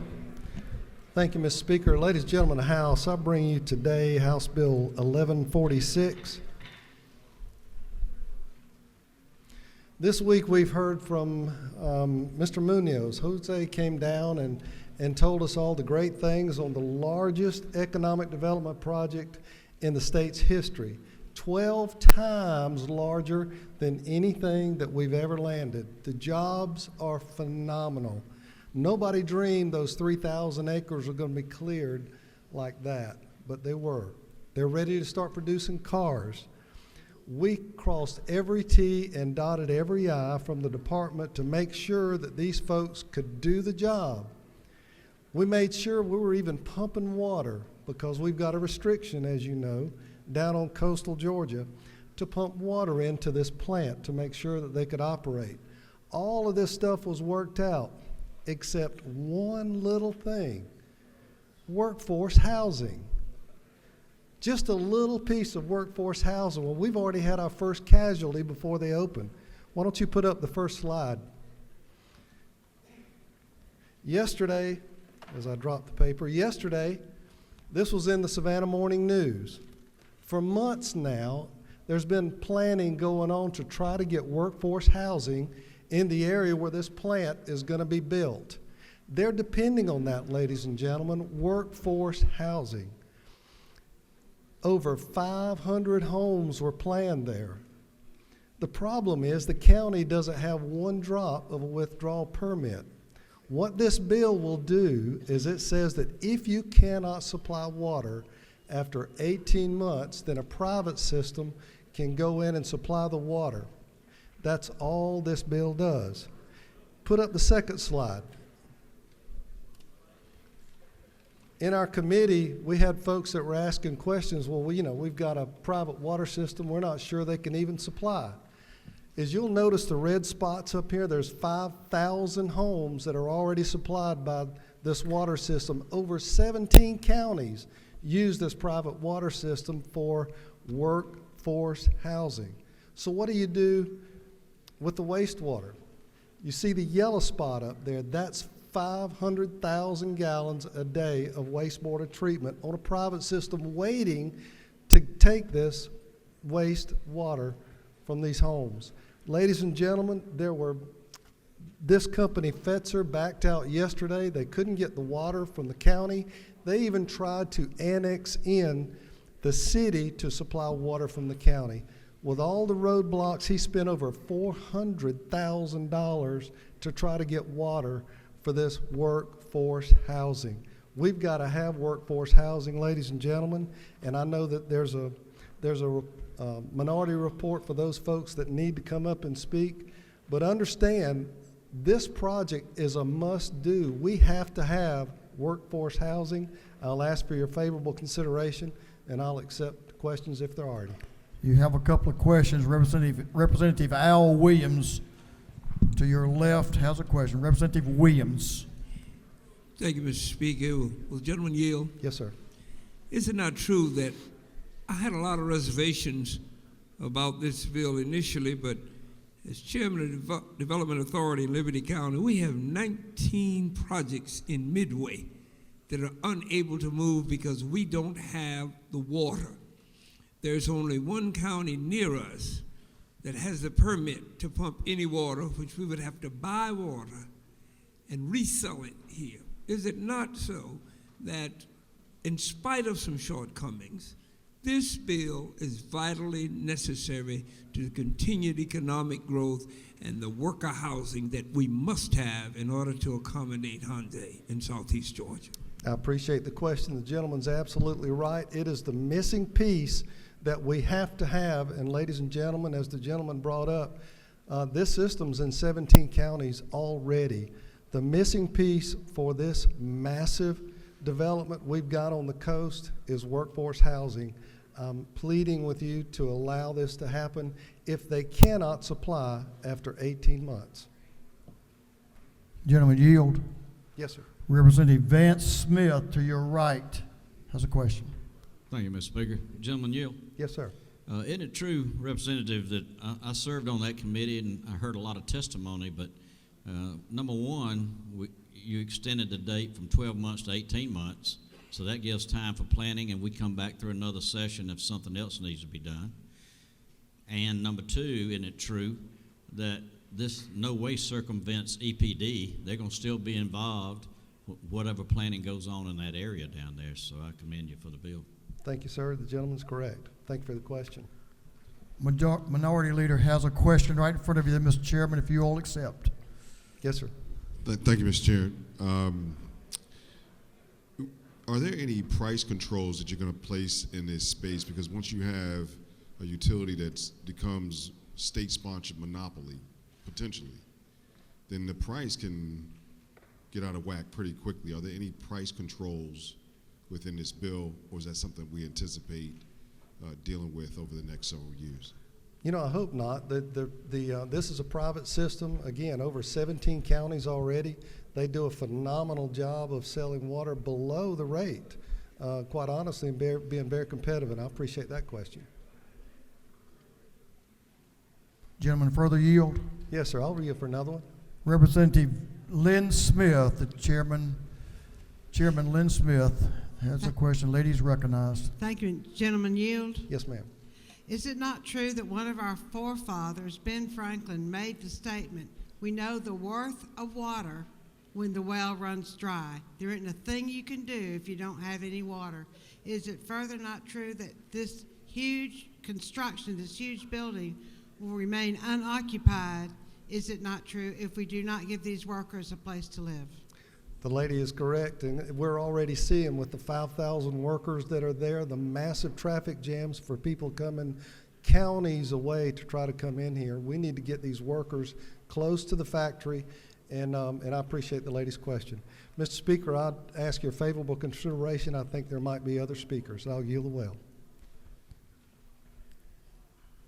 You had some further questions, but we do, the gentleman's yielded the well. In the wisdom of the Rules Committee, we do have a limit on the time here for discussion. We have some folks signed up that are opposed to the bill. They will have a total of 30 minutes to speak to the bill, to be apportioned among themselves. Representative Debbie Buckner is recognized to speak to the bill. Thank you, Mr. Speaker.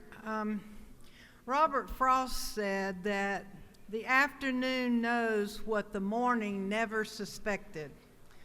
And I think that's kind of what happened here. I appreciate the importance of fully evaluating the need for water and where it's going to come from for these projects. And I understand the need for exploring alternatives and different thoughts and different plans of action. But I think we find ourselves at a juncture between success of a huge development and economic opportunity and growth and a severe lack of adequate planning for an essential thing that all of us have to have, and that's water and water supply.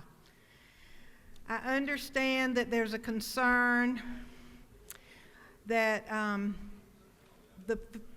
the communities, when you look at a private water system versus a public one, they lose control of the pricing. They are concerned and have worries about the quantity, the quality, and the prices of it. And they lose all that with a private entity.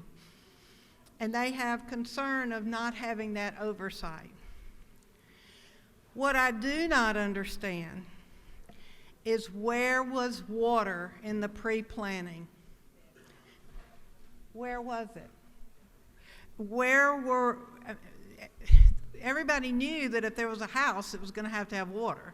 And everybody knew if there was going to be that huge plant, there would have to be water. This is a location of our state where water has been talked about a great deal. There has been massive water planning to keep saltwater intrusion from coming inland. And for years, communities along the coast there have worked very hard to keep the saltwater intrusion back, to keep the volumes up, to cover the needs of the community.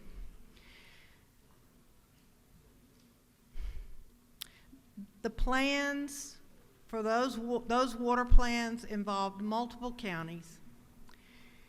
And due to the complex nature of the water needs and the restraints and the limitations that were required, they've worked hard on their water plans and they've stuck to them.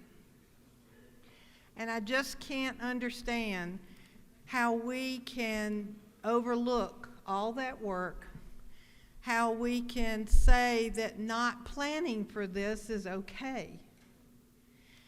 And I understand this bill will likely pass, and I understand it needs to pass. I know people have got to have housing around the big plant there that we're all seeing and proud of. I know we want Georgia to be the #1 place to do business, but I want this to be a one-time fix, because I want us to learn from this, that in the future, so that people can come to Georgia and know that they're going to have the basic needs of water that is clean and available, that we will be more diligent in our pre-planning for any development, but especially a major development such as this one.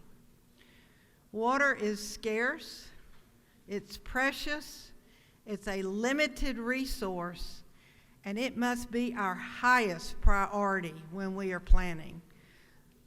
With that, Mr. Speaker, I yield the well. The ladies yielded the well. Representative Drenner is recognized to speak to the bill. Thank you, Mr. Speaker, and ladies and gentlemen of the House. I also understand the need for the bill and appreciate the fact that it's a trigger bill and that this area needs housing.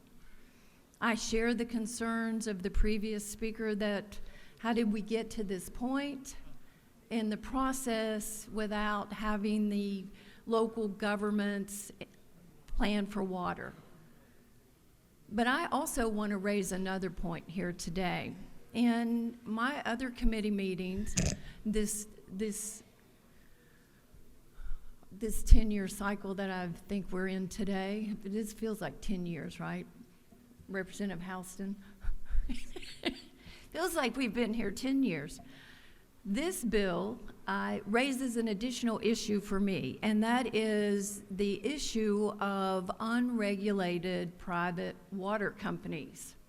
Now, I have received hundreds and hundreds of emails relating to House Bill 1220, unregulated private utility companies.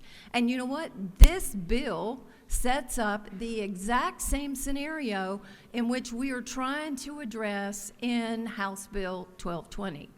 So my recommendation is before we pass this bill, we need to pass House Bill 1220 to move on.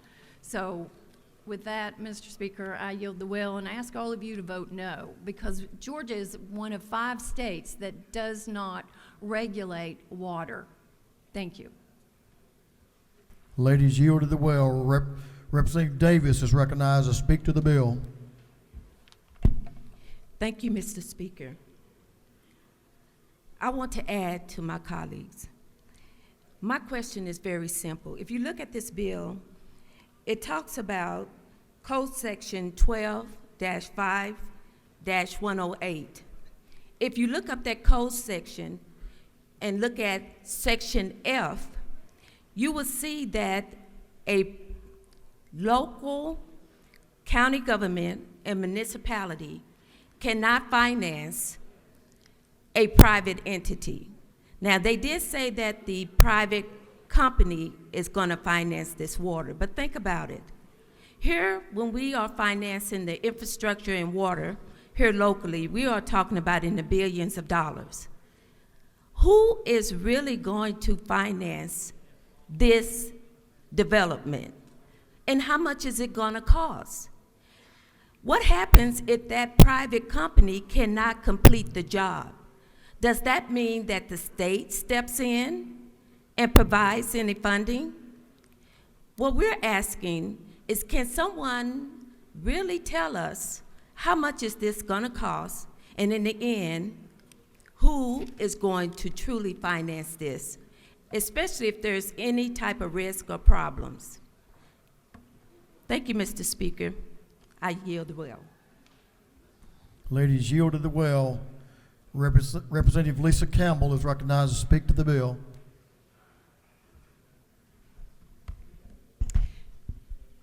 Thank you, Speaker. Good evening, colleagues. Tonight, I rise to oppose HB 1146 because our plans for communities for Georgia's working families should not be an afterthought. And long-term plans for sustainable water infrastructure shouldn't be easily overlooked without long-term oversight for things like water safety, our environment, and the well-being of our families and communities in Georgia. Our decision on this bill in this community is specific to this one business, potentially, but in my view, it may set a dangerous precedent for all future developments throughout the state, and especially in rural Georgia, where we have so many communities like this that will have the exact same infrastructure needs.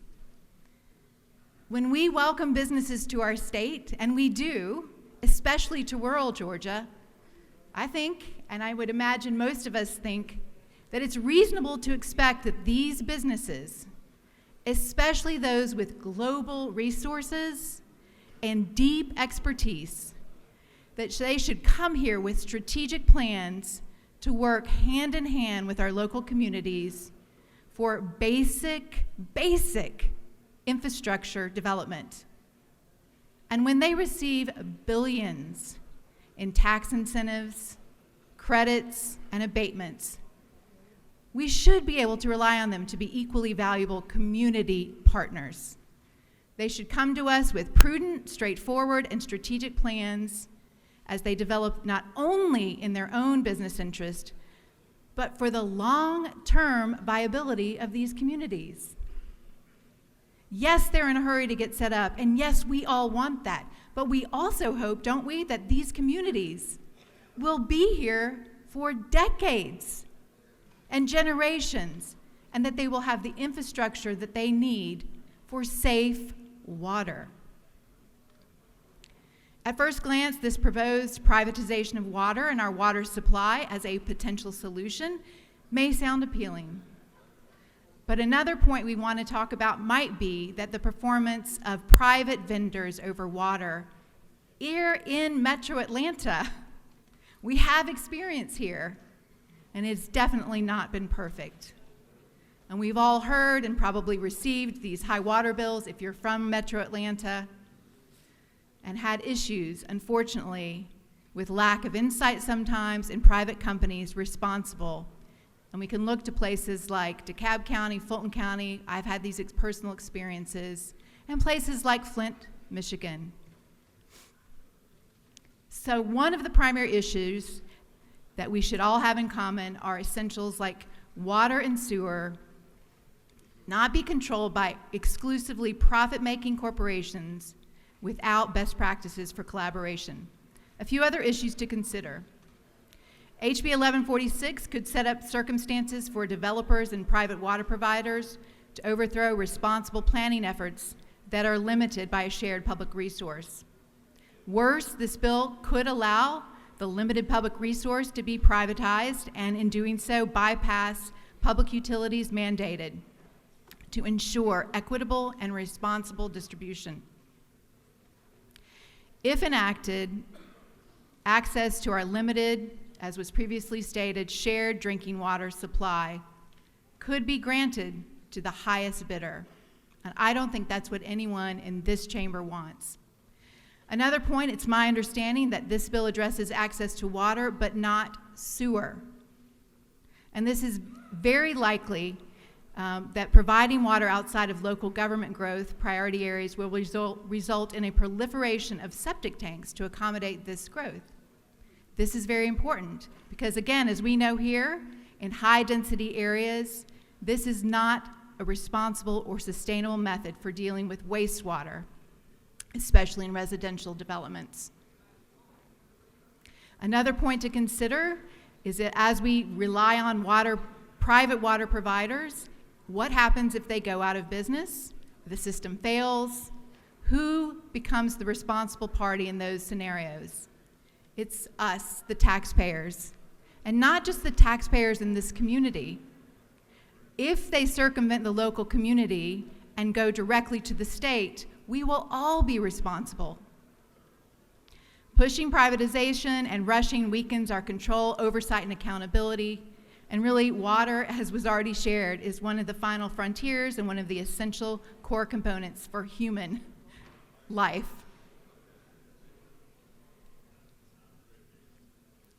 This bill offers no reassurances that the future need for water for all residents has been addressed, but it does raise serious concerns about the long-term impact of planning for economic growth without considering how we'll provide for water. And I just want to point out, earlier tonight, there was a bill where we established regional rural districts to come together to plan for things just like this.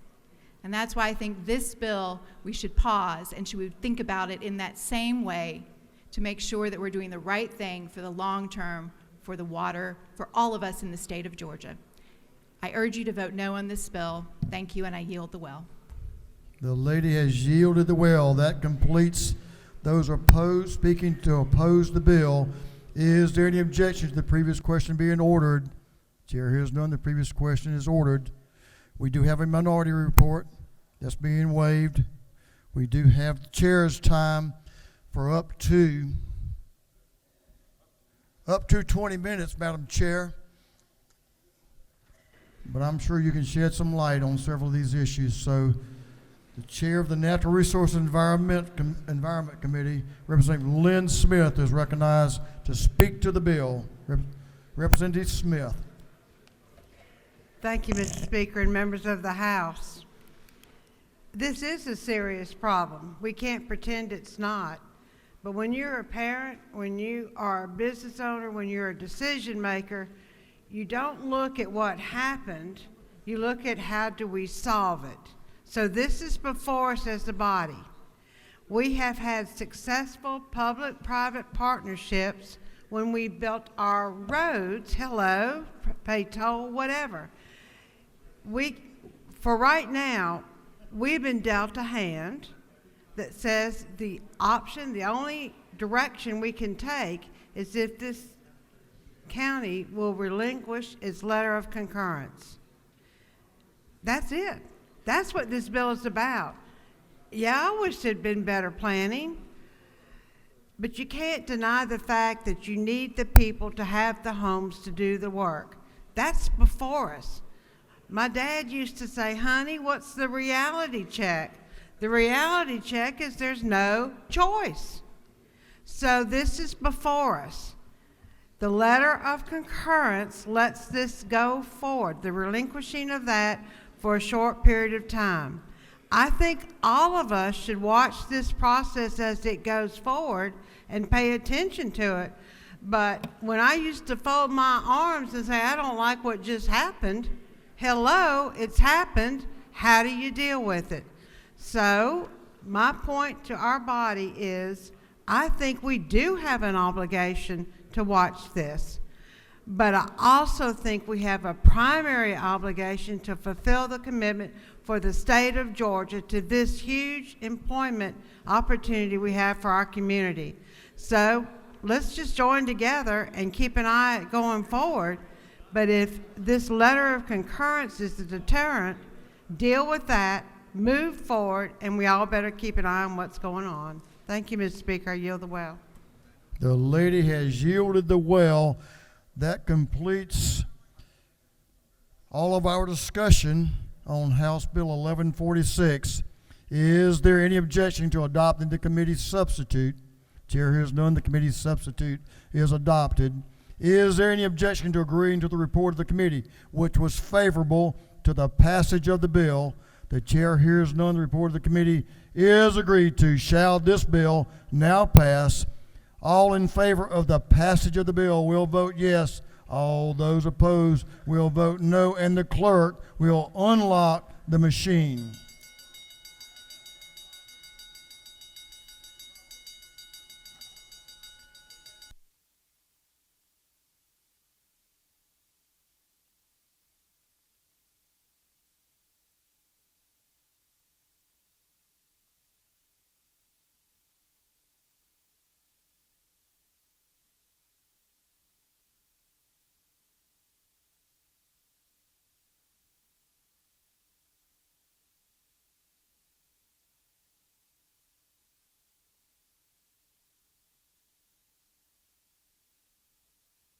Have all members voted? All members voted. If so, the clerk will lock the machine on the passage of House Bill 1146. The yeas are 105, the nays are 58. The bill having received the requisite constitutional majority is therefore passed. Mr. Clerk, will you read the caption to our last bill of the evening. The last bill of the evening. Mr. Clerk, will you read the caption to House Resolution 780?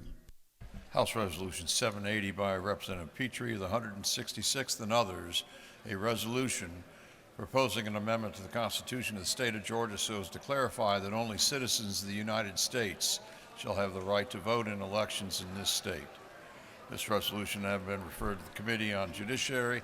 That committee recommends that this resolution be adopted. Chair recognizes Representative Petrie to speak to the resolution. Thank you, Mr. Speaker. I'm glad to be last, and I'm glad to end on a good note. Ladies and gentlemen of the House, I bring to you today a bill, a resolution that is something that everybody we represent agrees on, apparently. So in any poll you look at, over 80% of Georgians, and we have recent polling on that, of every race, every political party, Democrat, Republican, conservative, liberal, everybody, supermajorities of almost everyone agrees that only citizens should vote in the United States. So let me tell you what this measure deals with. An issue that has taken place around the country where I'll just begin by telling you what we have. We have language in our Constitution that says every person who is a citizen of the United States and resident of Georgia, as defined by law, ... shall be entitled to vote. That language, because it is not prohibitive, has allowed states with that language to allow non-citizens to vote in local elections. Not, I want to be very clear, not in state and not in national elections, which are dealt with in our U.S. Constitution, but in local elections. So where is that happening? This is a trend today. So in multiple states, Boston, some of the largest cities in our country, by the way, y'all may not know this, are allowing non-citizen voting. Boston, New York City, Washington, D.C., San Francisco, Oakland, multiple towns in Maryland and Vermont. So the language, because it's not prohibitive, was the challenge. So 11 states have now amended their constitution because of this issue, where they have similar language that is not prohibitive, and they've changed their constitution to make it so. And if you look at that language and it's hard to understand, just think of it this way. The word every in our current constitution is a floor. It is not a ceiling. Okay? So what this measure does very simply, it changes the language, as you'll see here, to only individuals who are citizens of the United States and residents of Georgia as defined by law, who are at least 18 years of age, ... shall be entitled to vote. So my friends, this is simple. We have statute, everybody, I want you to know this. Georgia statute very clearly, in better language, tells you shall not vote unless you're a citizen. The statute is fine. But obviously, the integrity of the vote, obviously we know legislative intent of this Constitution was that only citizens would vote. We all know that to be true. We all know how important the vote is, how sacred it is to all of us that only citizens vote. And so the right thing to do is to make sure we're clear and not ambiguous in our Constitution that only citizens should vote. So my friends, that's clearly what we're voting on today, is a measure to have a constitutional amendment that simply states only citizens of the United States shall vote in all Georgia elections. Mr. Speaker, it's a late night. This one's pretty simple, and supermajorities of everybody in this state support this measure. I don't believe I need to stand here and waste any more time, Mr. Speaker. If you're good with that, I'm going to yield the well. I can agree with you there, Mr. Chairman. Thank you, Mr. Speaker. The gentleman has yielded the well. We have some speakers that are opposed to the bill, and I'll recognize Whip Sam Park to speak to the bill. Whip Park. Thank you, Mr. Speaker. Y'all, I know it's late. I want to encourage y'all to vote no to House Resolution 780 because the Georgia Constitution already prohibits non-citizens from voting in the state. I encourage y'all to read the state constitution. It is very, very clear. This is unnecessary. This is unneeded. If you believe in the Georgia Constitution, if you support it, vote no to HR 780. Thank you, Mr. Speaker. I yield the will. Thank you, Whip Park. Is there any objection to the previous question being ordered? The chair hears none. The previous question is ordered. We'll now have the chair's time. Chairman Stan Gunther is recognized to speak to the bill. Mr. Chairman. Thank you, Mr. Speaker. I'm going to waive my time to the Leader of the House. Majority Leader is recognized to speak to the bill. Thank you, Mr. Speaker, and I thank the committee chairman. As the sponsor, Chairman Petrie, just covered, this is really a simple measure. What we're doing is making clear, reflecting what we've seen in poll after poll, is that Georgians are really unified. There's overwhelming support for only citizens voting in our elections. And the vote that's before you here today is to pass that, show support here within this chamber, and then that will be a ballot measure before Georgians to weigh in on that issue going forward.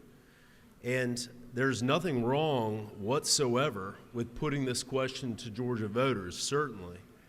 I would submit to you that this is an important policy moment for us. It's the chance to make clear that citizens should vote, and that is an important concept to enshrine not only in law, but in our Constitution of our state. So it's with that, I know the hour is very late. We've done a lot of work throughout the day, but this is a very clear decision. Are we going to reflect the will of Georgians that only citizens should vote in our elections? And are we going to give Georgians an opportunity to vote on that on the November ballot? And I'd encourage your favorable consideration of this resolution and ask you to vote yes. I yield the will. And that completes our discussion on the bill. Is there any objection to agreeing to the report of the committee, which was favorable to the adoption of the resolution? Chair hears none. The report of the committee is agreed to. Shall this resolution now be adopted? All in favor of the adoption of the resolution will vote yes. All those opposed will vote no, and the clerk will unlock the machine.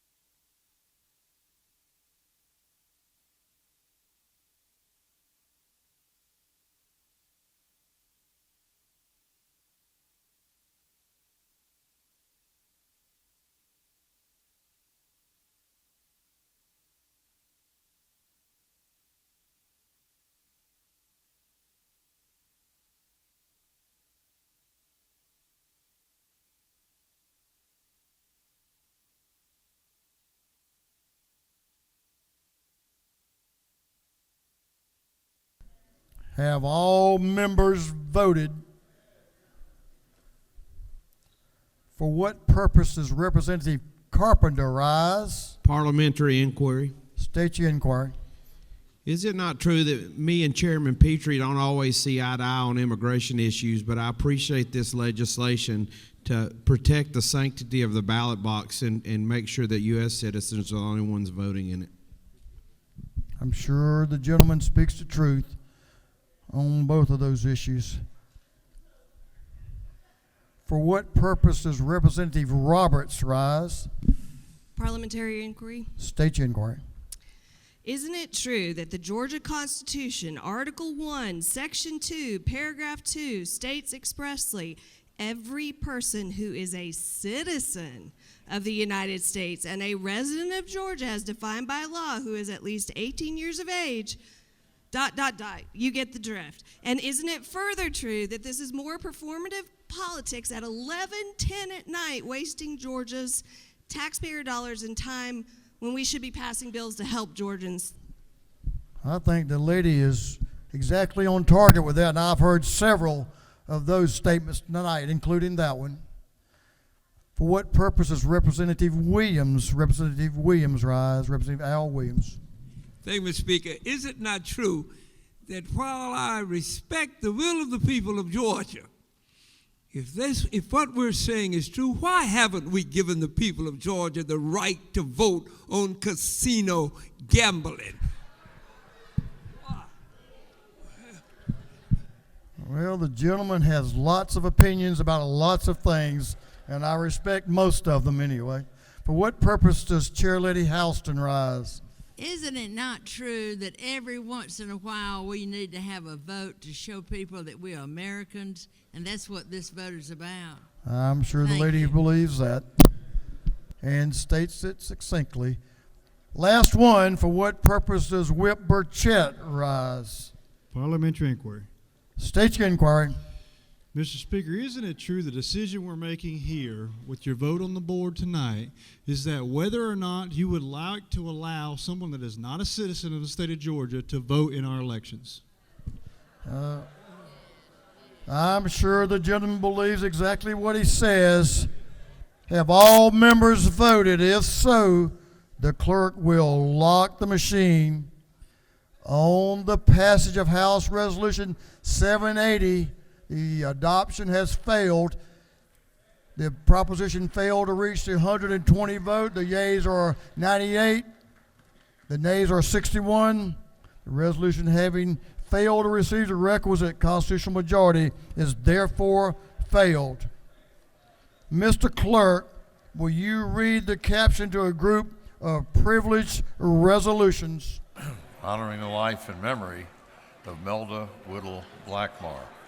Congratulating and commending Faye Clark Purdue for receiving the 2022 Yellow Rose Nikki T. Randall Service Leader Award. Recognizing and commending John Terry for his service to Talbot County. Congratulating and commending Jan Dunaway for receiving the 2024 Yellow Rose Nikki T. Randall Service Leader Award. And congratulating and commending EMC Engineering Services Incorporated. And for other purposes, that completes the reading of the privileged resolutions.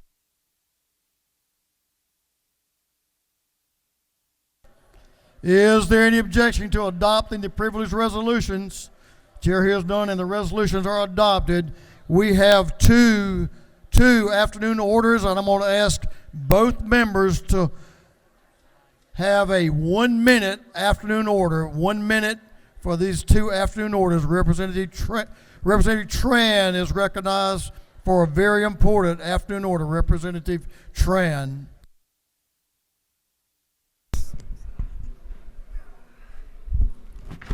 Thank you, Mr. Speaker. A year ago, I stood up here to wish my mom a happy birthday, and I'm doing that again. But last year, if you remember, I talked about my mom being diagnosed with stage 4 lung cancer.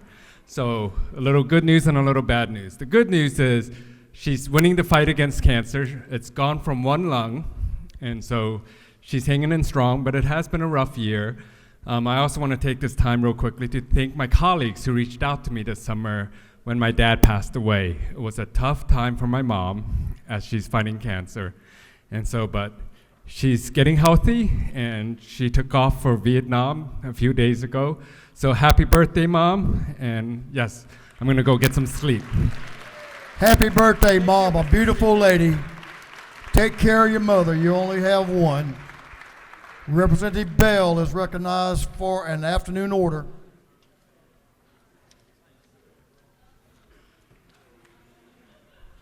Y'all give Representative Bell some room. If you can do it in 1 minute, sir, that'd be appreciated. I might can do it in less than that, sir. Thank you, Speaker, for the acknowledgement. Your Black History Month today, your Black History Factor today is, if you didn't know, that Grady Hospital was the first hospital to desegregate. That led to the desegregation of all hospitals in America. And that was done by, I'm honored to say that by my grandfather, Dr. Roy Charles Bell, and my grandmother, Dr. Clarice Bell Church. As you can see in the picture, the two at the head of the table. In 1962, my grandparents filed to desegregate Grady in the Supreme Court. The Supreme Court ruled in 1964 to desegregate Grady Hospital, which led to the desegregation of our hospital. So thanks, Grandpa. And anyone that was born in a desegregated hospital, you can thank him as well. Thank you. Thank you, Representative Bell. That completes our afternoon orders. We have one announcement that you need to hear. Chairman Knight has an announcement for us. Just so you can prepare for next week when we come back, for those who are far out of town, we're going to have our annual Legislative Sportsman's Caucus event, which is a range day. So again, if you want to participate next week and you've got your own firearm that want to bring it back for the range day, we appreciate it. That is going to be on Thursday, March the 7th. Thursday, March the 7th. And we'll be back at Stoddard's like we've done in the last couple of years. Thank you, and I hope you'll join us. That completes our work for the day. I think the Senate closed out their work before it got dark. So I'll just tell you, members, this House is about doing the people's business. And I can't tell you how much I appreciate and am honored to be a part of this House and this House family. Thank you for working for the people of this state during these first 28 days of this session, and especially your work today as we all work together and pass some very important, very significant legislation that will benefit every Georgian. Thank you, members of the House. I want to give you a round of applause. Give yourself a round of applause.